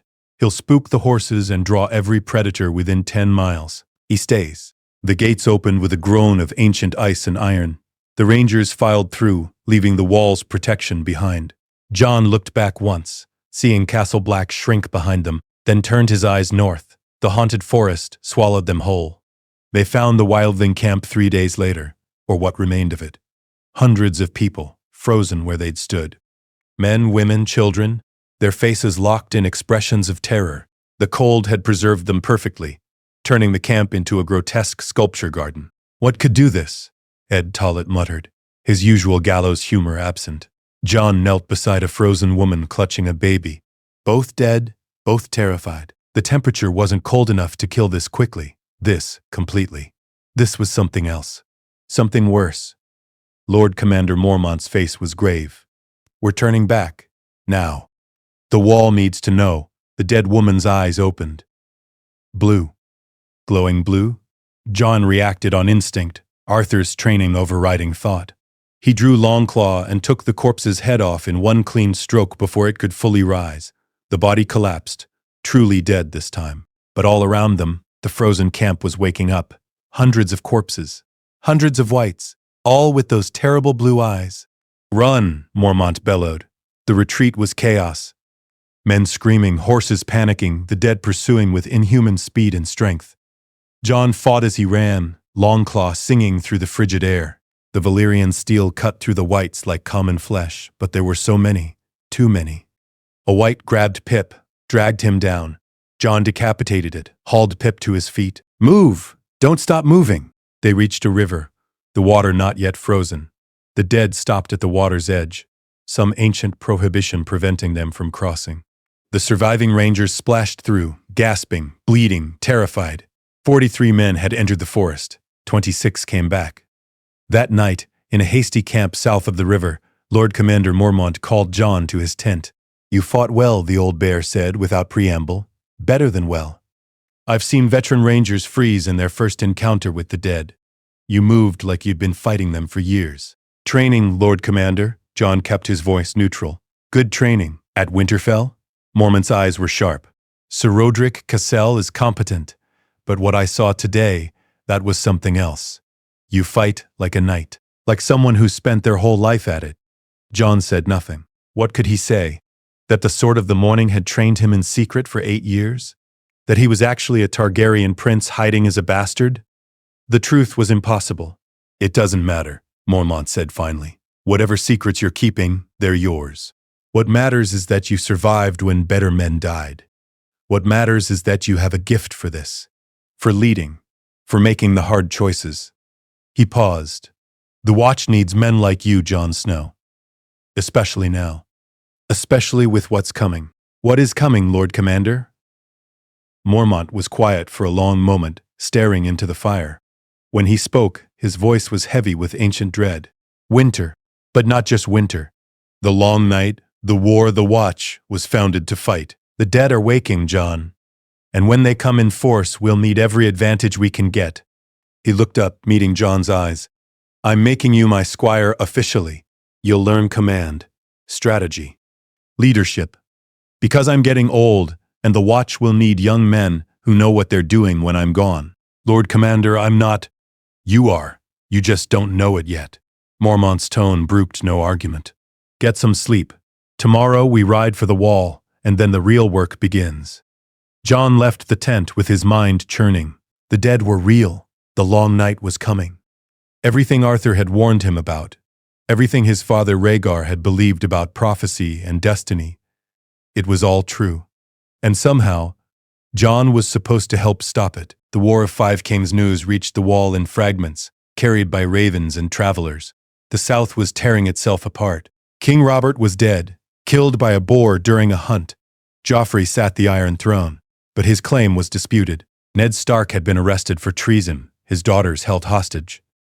Robb had called the banners, marched south with a northern army. War had come to the Seven Kingdoms. Jon heard the news and felt his world tilt sideways. Ned, his uncle, his protector, imprisoned. Robb marching to war. His sisters in danger. Everything he'd left behind was burning, and he was stuck at the wall, bound by vows he couldn't break. "You want to go," Sam said quietly, finding Jon on the wall's top, staring south toward a war he couldn't see. "They're my family," Jon said. His hands gripped the icy parapet hard enough to hurt. "Robb's my brother. Arya and Sansa are my sisters. They need help, and I'm here doing nothing." "You're not doing nothing. You're fighting the real war. The one that matters. Does it? If everyone I love dies in the South, does it matter if I save the realm from ice demons?" Sam had no answer to that. More news came. Ned Stark was dead, beheaded on the steps of the Sept of Baelor by Joffrey's order. Despite promising mercy, the North would never forgive, never bend the knee. Robb Stark was declared king in the North. Jon heard and felt something inside him shatter. Ned had protected him for 16 years, had lied and sacrificed and carried the weight of Jon's secret without complaint, had been more of a father than Jon deserved. And now he was dead, executed by the boy Jon had sparred with and let win, the monster Jon had placated instead of humbling. That night, Jon left Castle Black. He made it 3 miles before Ghost found him. The dire wolf appeared from the darkness, silent as falling snow, and blocked Jon's path. Red eyes glowing, a low growl in his throat. "Move," Jon commanded. Ghost didn't move. They stood in the snow, boy and beast, locked in a battle of wills. Finally, Jon collapsed to his knees, burying his face in Ghost's thick fur. "He's dead, Ghost. Ned's dead, and I'm here. I couldn't help him, couldn't save him. Couldn't even be there when," his voice broke. Ghost leaned into him, offering wordless comfort.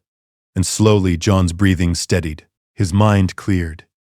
Desertion wouldn't help anyone. Wouldn't bring Ned back.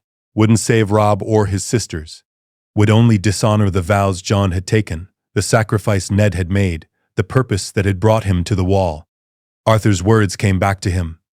"You are who you choose to be." Jon chose to be a man of the Night's Watch. To keep his vows.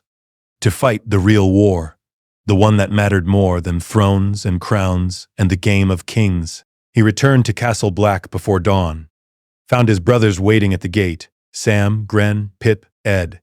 They said nothing, just gripped his arms, his shoulders. Welcomed him home without judgment. Lord Commander Mormont found him later. "I won't ask where you went, but I will tell you this. I'm glad you came back. The Watch needs you. I need you. What's happening in the South is a tragedy, but what's coming from the North will make that tragedy look like a tavern brawl." "I know," Jon said quietly. "Do you, really?" Mormont leaned closer. "The Half-Hand is writing to the Frostfangs. He's requested you specifically. Said he's heard about your skills and wants to see them firsthand. This is a chance, Jon, to prove yourself, to become more than just another ranger. You interested?" Jon thought about Ned, dead in King's Landing. About Robb, fighting a war he couldn't win. About his sisters, captive in a nest of vipers. He couldn't help them. But he could honor their memory by being what the realm needed him to be. "I'm interested." The Half-Hand's test Corinne. Half-Hand was a legend at the Wall, one of the few rangers who still remembered what the Night's Watch used to be. He was tall and weathered, with eyes like chips of ice and a right hand that was missing 3 fingers. He'd killed a wildling with his maimed hand, earning his nickname and his reputation.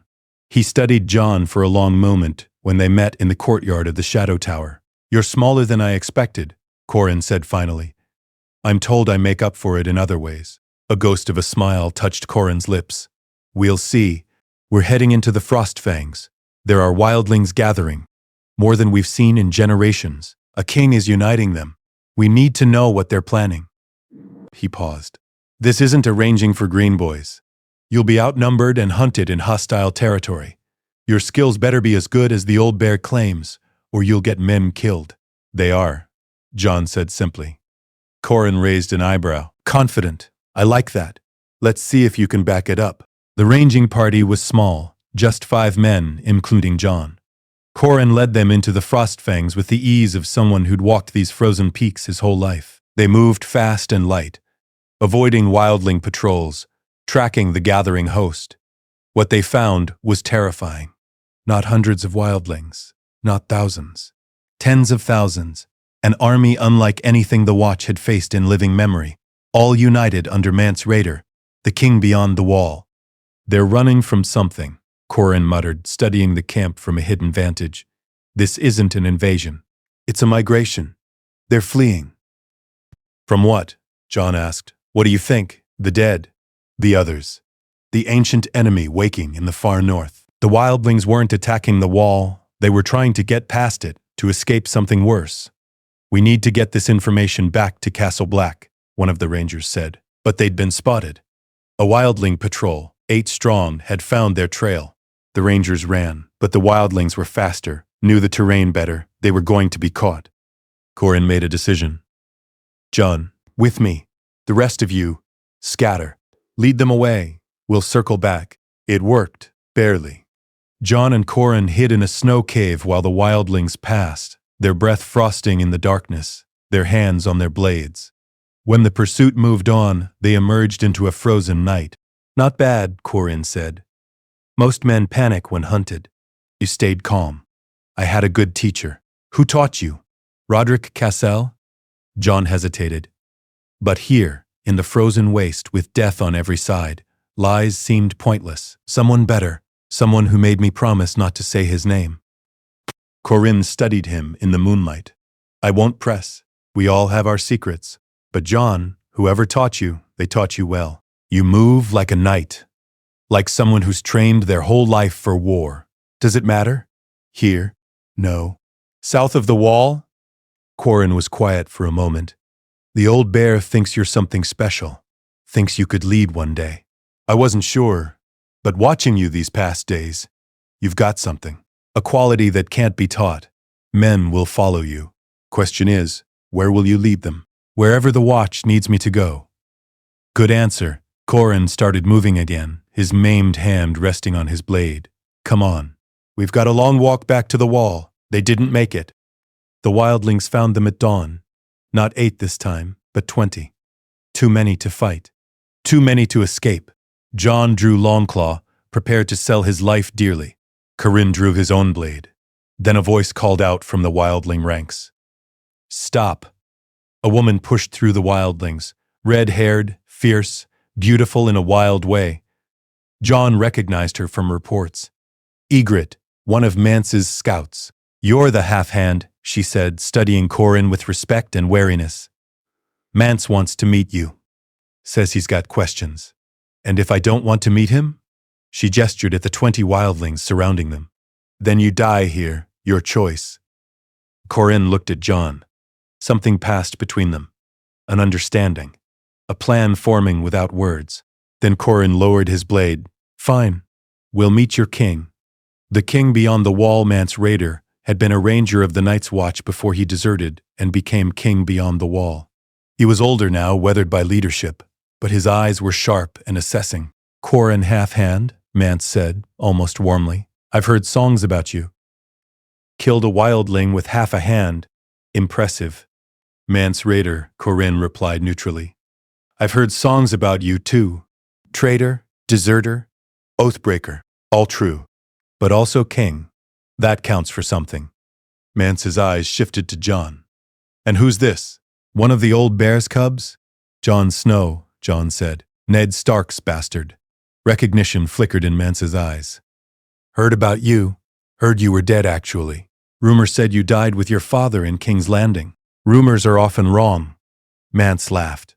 That they are. So, why are 2 crows skulking around my camp? Spying? Counting my numbers? Trying to understand why you're massing an army, Corin said bluntly. What you're planning? I'm planning survival. Mance's humor faded. There's something waking in the far north, something old and cold and hungry. My people are fleeing it. I need to get them south of the wall before it catches us. The wall exists to keep you out. The wall exists to keep them out. We're just in the way. Mance leaned forward. Here's what I know, Half-Hand. Winter is coming, but not just winter. The long night, the war your precious watch was founded to fight. When it comes, we need to be on the same side of that wall, or we're all dead, wildlings and crows alike.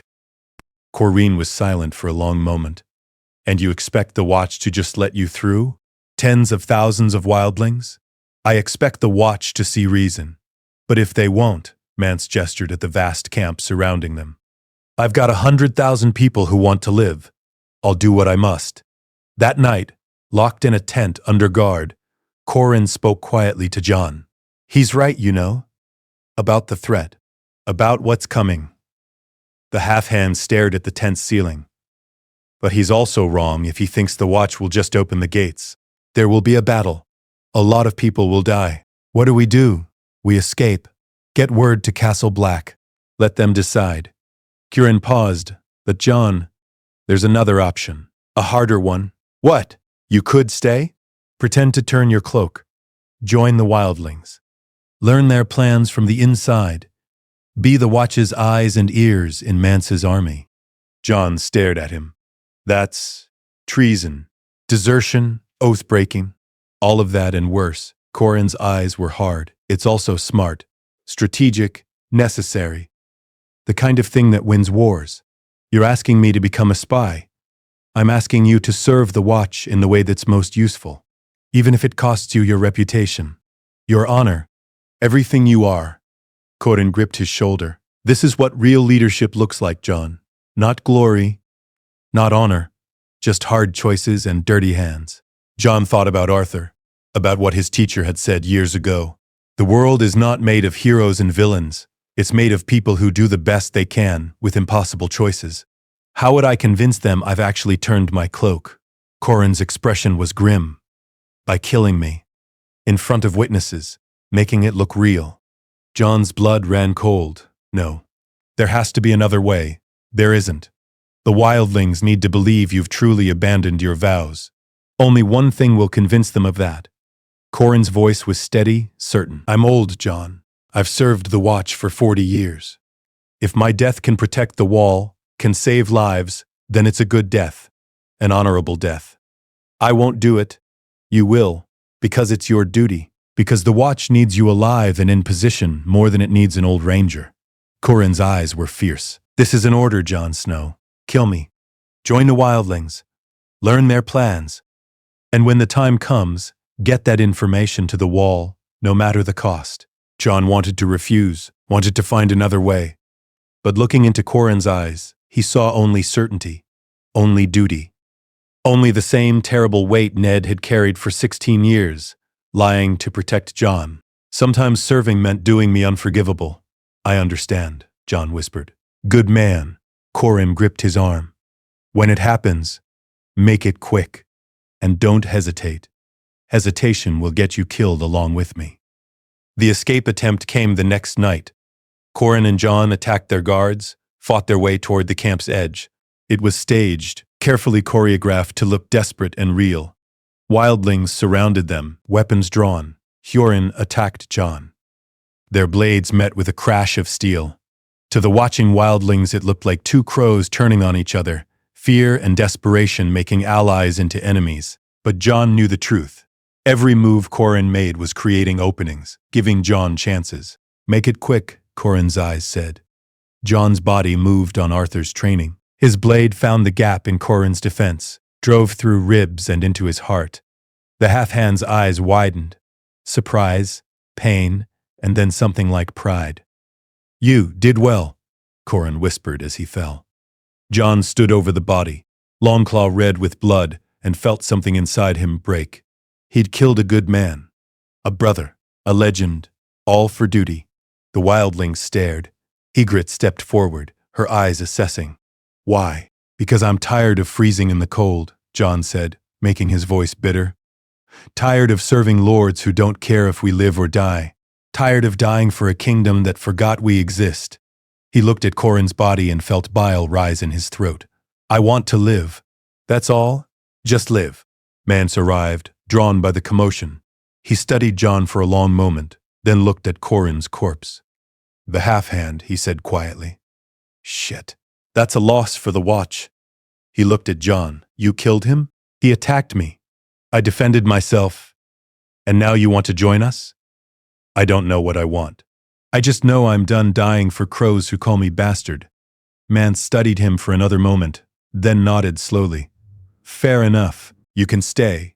But betray us, and you'll die slower than the half-hand. Understand? I understand.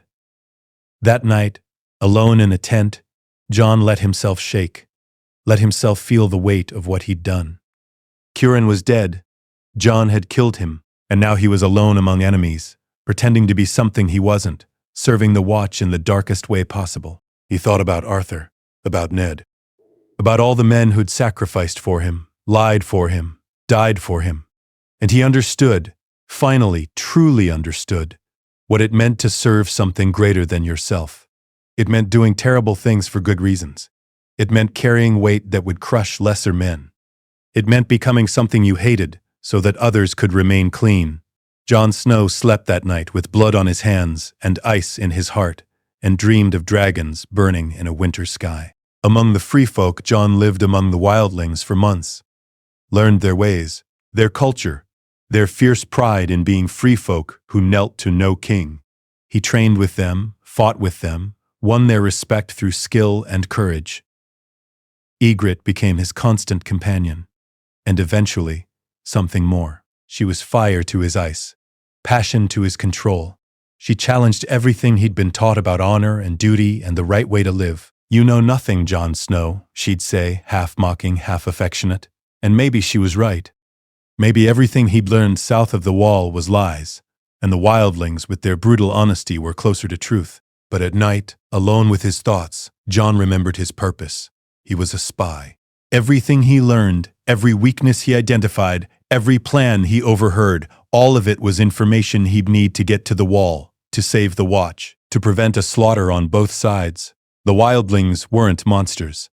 They were people, mothers and fathers, children and elders, all fleeing something worse. But they were also desperate. Desperate enough to attack the Wall. Desperate enough to kill anyone who stood between them and safety. The wildlings weren't monsters. They were people. Mothers and fathers, children and elders, all fleeing something worse. But they were also desperate. Desperate enough to attack the Wall. Desperate enough to kill anyone who stood between them and safety. Jon walked a knife's edge between two loyalties, belonging fully to neither. Mance tested him constantly, asked him to prove his commitment, to raid villages south of the Wall, to kill. Jon did what he had to, hating himself more with each compromise. But he remembered Arthur's training, remembered that survival sometimes meant becoming what you despised. The wildling army began its march toward the Wall, 100,000 strong, the largest host the North had seen in generations. Jon marched with them, learning their plans, identifying their leaders, cataloging their weaknesses, and planning his escape. It came during an attack on a small village, a raid Mance sent to gather supplies. Jon was expected to kill, to prove his loyalty with innocent blood.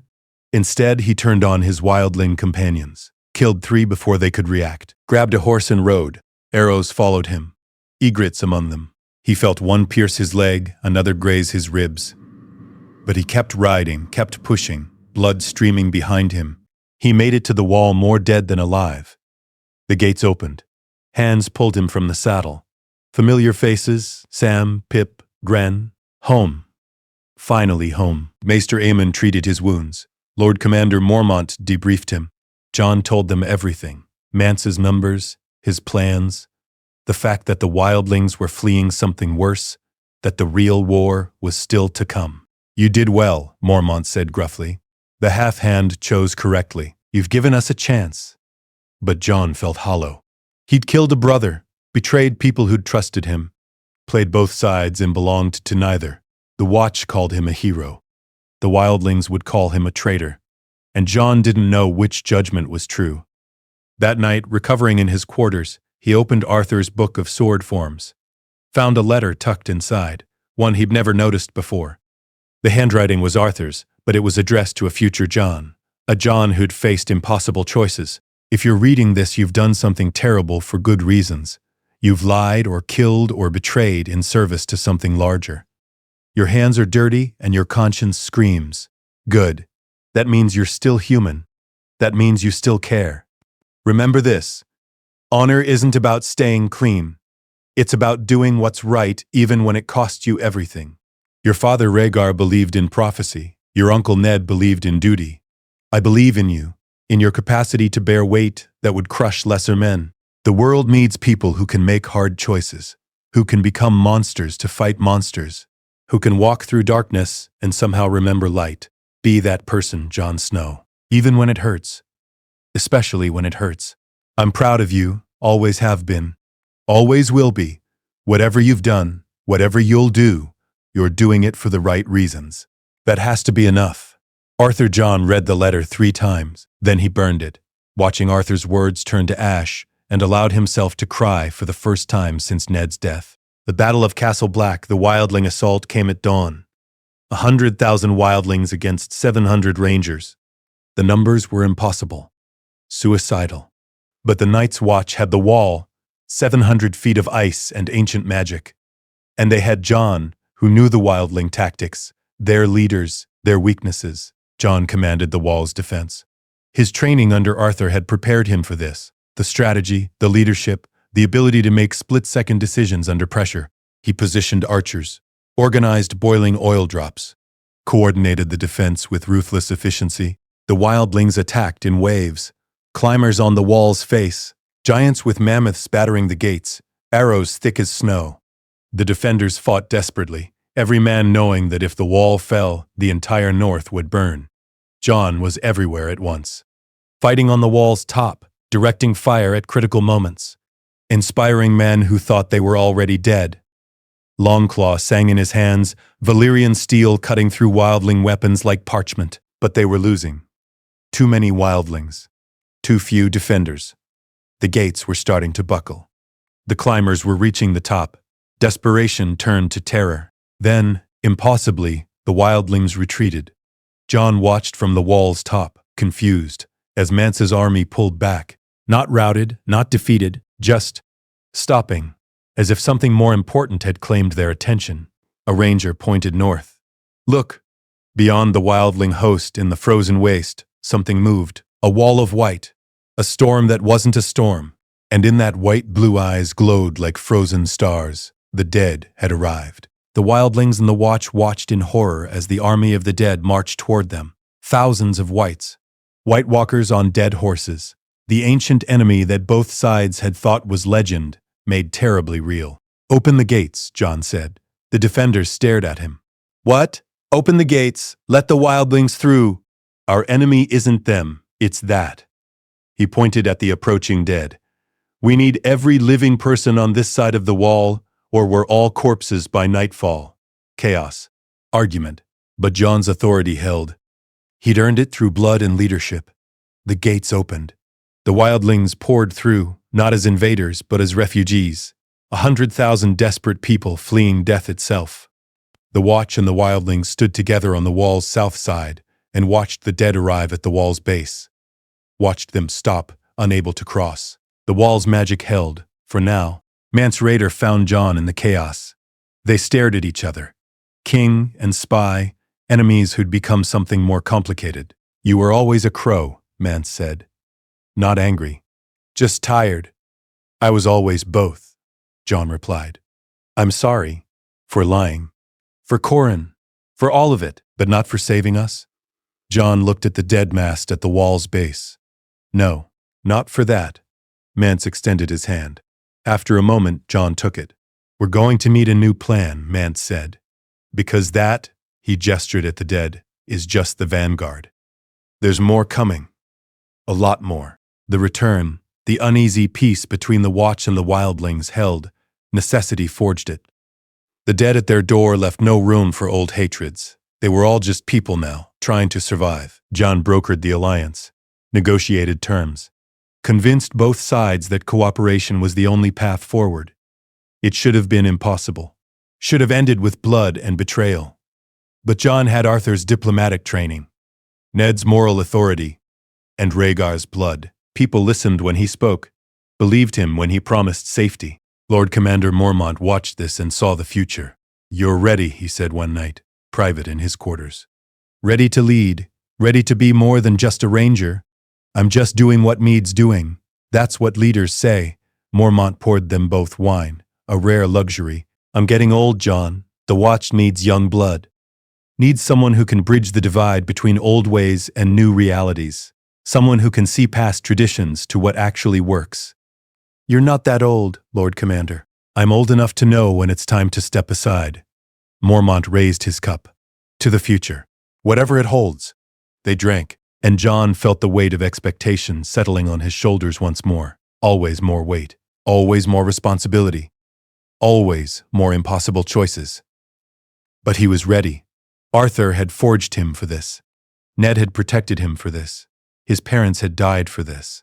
Jon Snow, bastard, prince, ranger, spy, leader, would face whatever came, would bear whatever weight destiny demanded, would become whatever the realm needed him to be, even if it killed him. The revelation. The news from the south reached Castle Black in fragments, each piece more terrible than the last. The War of Five Kings was ending, not through victory but through attrition and betrayal. Robb Stark was dead, murdered at the Red Wedding, along with his mother and most of his bannermen. The North was broken. The Boltons ruled Winterfell. The Freys held the Riverlands. Jon heard and felt his world shatter for the second time. Robb. His brother, his best friend, the boy he'd grown up with, trained with, loved like blood. Betrayed, butchered at a wedding. And Catelyn, the woman who'd hated Jon his whole life, dead defending a son she'd loved more than anything. Jon didn't leave this time. Didn't try to run. Just stood on the wall's top and stared south at a kingdom that kept taking everyone he loved. Sam found him there at dawn. "Jon, there's something you need to know about Bran and Rickon." Jon's heart clenched. "What about them?" "They're alive. Theon Greyjoy didn't kill them. He killed Miller's boys and passed them off as Starks. Bran and Rickon escaped. They're beyond the wall somewhere, looking for the three-eyed raven." "Beyond the wall?" Jon grabbed Sam's shoulders. "Where?" "How do you know this?" "Gilly told me. She saw them." "Jon, they're alive. Your brothers are alive." The relief was overwhelming, crushing. Jon sank to his knees, unable to support his own weight. Not all his family was dead. Not all of them had been butchered while he stood uselessly at the wall. "I have to find them," Jon said. "Have to bring them back. Have to." "You can't go alone," Sam said firmly. "Beyond the wall is crawling with dead things and worse. You'd need a ranging party. Men who know the land, who can track, who can fight. Then I'll get men." "Jon," Sam's voice was quiet. "There's something else. Something Gilly told me. About you." Jon looked up. "What?" Sam hesitated, then pulled out a journal. Old, leather-bound, covered in Maester Aemon's spidery writing. "Maester Aemon's been researching. He knew there was something strange about you, something in your bearing, your fighting style, the way people react to you." Sam opened the journal to a marked page. "He figured it out, Jon. Who you really are." Jon's blood ran cold. "Sam, your father wasn't Ned Stark. It was Rhaegar Targaryen. Your mother was Lyanna Stark. You're not a bastard. You're the legitimate heir to the Iron Throne." The words hung in the frozen air. Jon stared at his friend, unable to process what he was hearing. "Maester Aemon knew?" he finally whispered. "He was a Targaryen himself." He recognized something. Started investigating. Put the pieces together. Sam's eyes were wide. "Jon, this changes everything. You're not just a ranger, you're a king, the rightful king of the Seven Kingdoms." "I'm not a king," Jon said flatly. "I'm a brother of the Night's Watch. I took vows, gave up all claims. Vows can be set aside. If the realm needs you, the realm has plenty of kings. What it needs is people fighting the real war, the war against the dead." Jon stood, his mind reeling. Who else knows? Just me and Maester Aemon. He wanted me to tell you, wanted you to understand what you are, what you could be. Jon thought about Arthur, about 16 years of training, about a legendary knight who'd given up everything to forge a prince in secret, about Ned's sacrifice and Lyanna's death and Rhaegar's belief in prophecy. It was all true, all of it.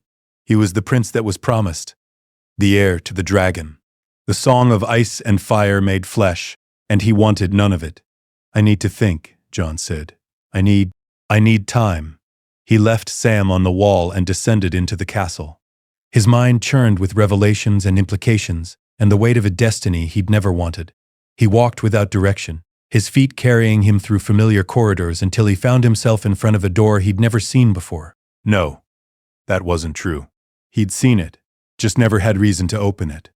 Jon pushed the door open and found himself in a small room, a storage chamber, mostly empty, except for a man standing at the window, looking out at the frozen north. Arthur Dayne turned as Jon entered. Hello, Jon, Arthur said quietly. I was wondering when you'd find me.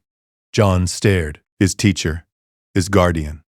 The Sword of the Morning who died 16 years ago and been reborn as Sir Denys, here, at Castle Black. How long? Jon's voice was hoarse. How long have you been here?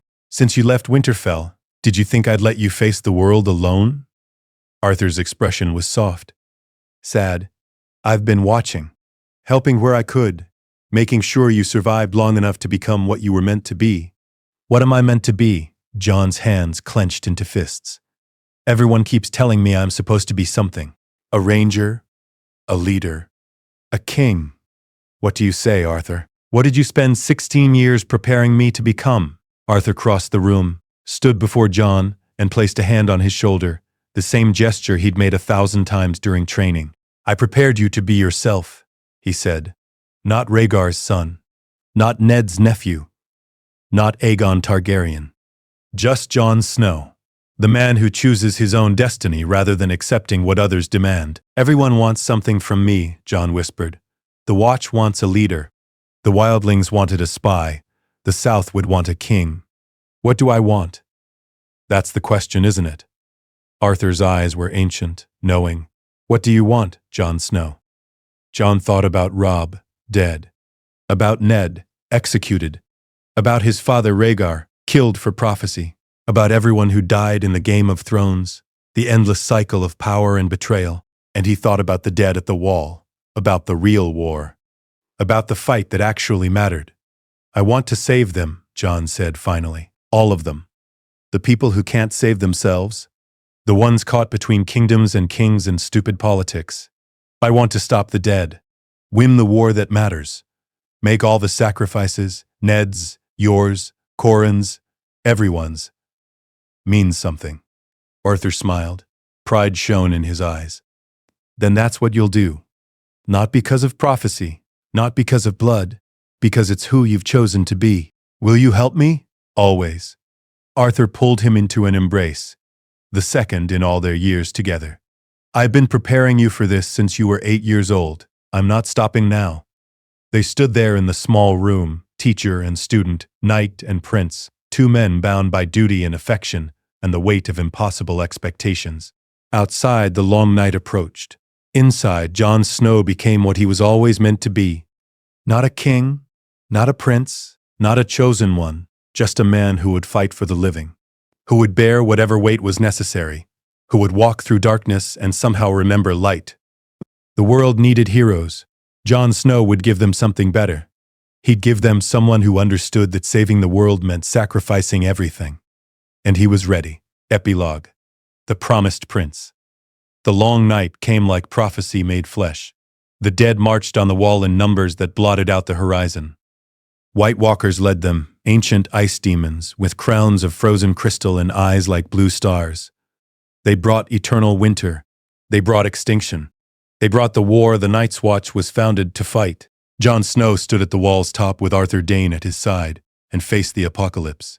The battle lasted 3 days. 3 days of endless fighting.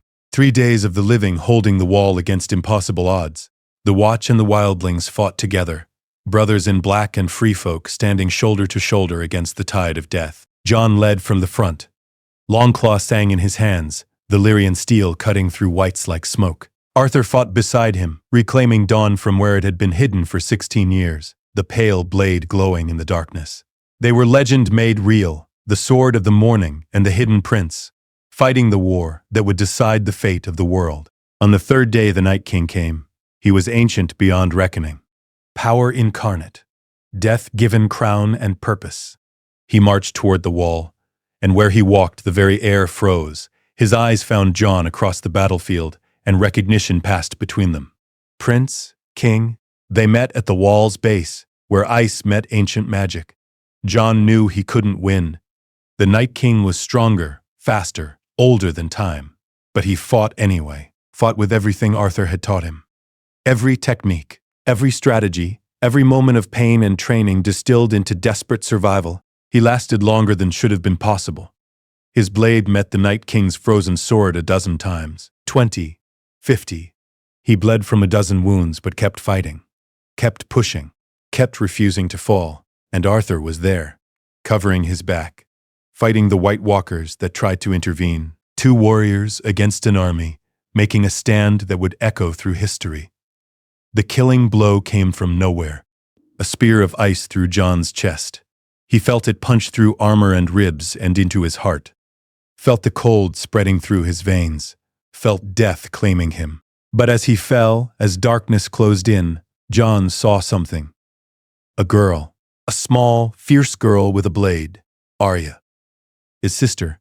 She moved like wind and shadow, like death herself, and drove her Valyrian steel dagger into the Night King's back. The ice demon shattered. Every White Walker shattered. Every white collapsed. The dead were defeated. Jon died watching his sister save the world, and felt something like peace. He woke to firelight and pain. Maester Aemon hovered over him, ancient and worried. Sam was there. Ed. Pip. Arthur. His face streaked with blood and tears. "You died," Sam said, his voice shaking. "You were dead. We all saw it. The Red Woman brought you back," Ed added. "Said something about the Lord of Light having plans for you." Jon sat up slowly, his chest aching where the spear had pierced. A scar now. Just another scar. He looked at his hands. Alive. Warm. Real. "Arya?" he asked. "She's the one who killed the Night King. Saved us all." Arthur's voice was rough. "You bought her the opening. Distracted him long enough for her to strike. You both saved the world. The long night was over. The dead were defeated. The war was won. And Jon Snow, who died fighting for the living, had been given a second chance." News from the south reached them weeks later. The War of 5 Kings was ending in chaos and blood. Daenerys Targaryen had arrived in Westeros with dragons and armies, claiming the Iron Throne. The realm teetered on the edge of another war, and Jon Snow, Aegon Targaryen, the rightful heir, was needed. He stood on the wall's top, looking south, feeling the pull of destiny. Arthur stood beside him as he'd stood for 20 years. "What will you do?" Arthur asked quietly. Jon thought about everything he'd learned, everything he'd become.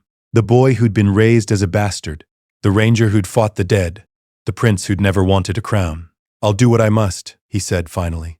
"Not for prophecy, not for blood, but because the realm needs stability, needs peace, needs someone who understands the cost of war and won't start one lightly. You'll claim the throne. I'll do what's right, whatever that means." Jon looked at his teacher, his guardian, his friend. "Will you come with me? To the south? To wherever this leads?" Arthur smiled, that rare, precious expression. "Always. I've been with you since the beginning. I'll be with you until the end." Together, they descended from the wall, the prince and the knight, the student and the teacher. 2 men bound by duty and affection and the understanding that destiny was just another word for choice.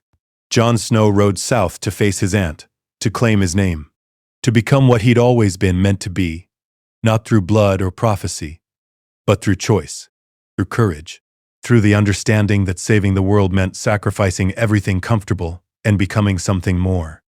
Arthur Dayne rode at his side, the sword of the morning restored, dawn gleaming in the light, his vow kept, his prince protected, his duty fulfilled beyond measure. and behind them the wall stood eternal, guardian of the realms of men, memorial to the dead, promise that some things endure. The Game of Thrones would continue. Kings would rise and fall, power would corrupt and destroy.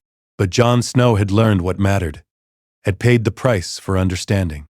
He'd died for the living, been reborn in fire and faith, and now he'd live for them too, not as a perfect hero, not as a chosen one, just as a man trying to do right in a world that made right nearly impossible.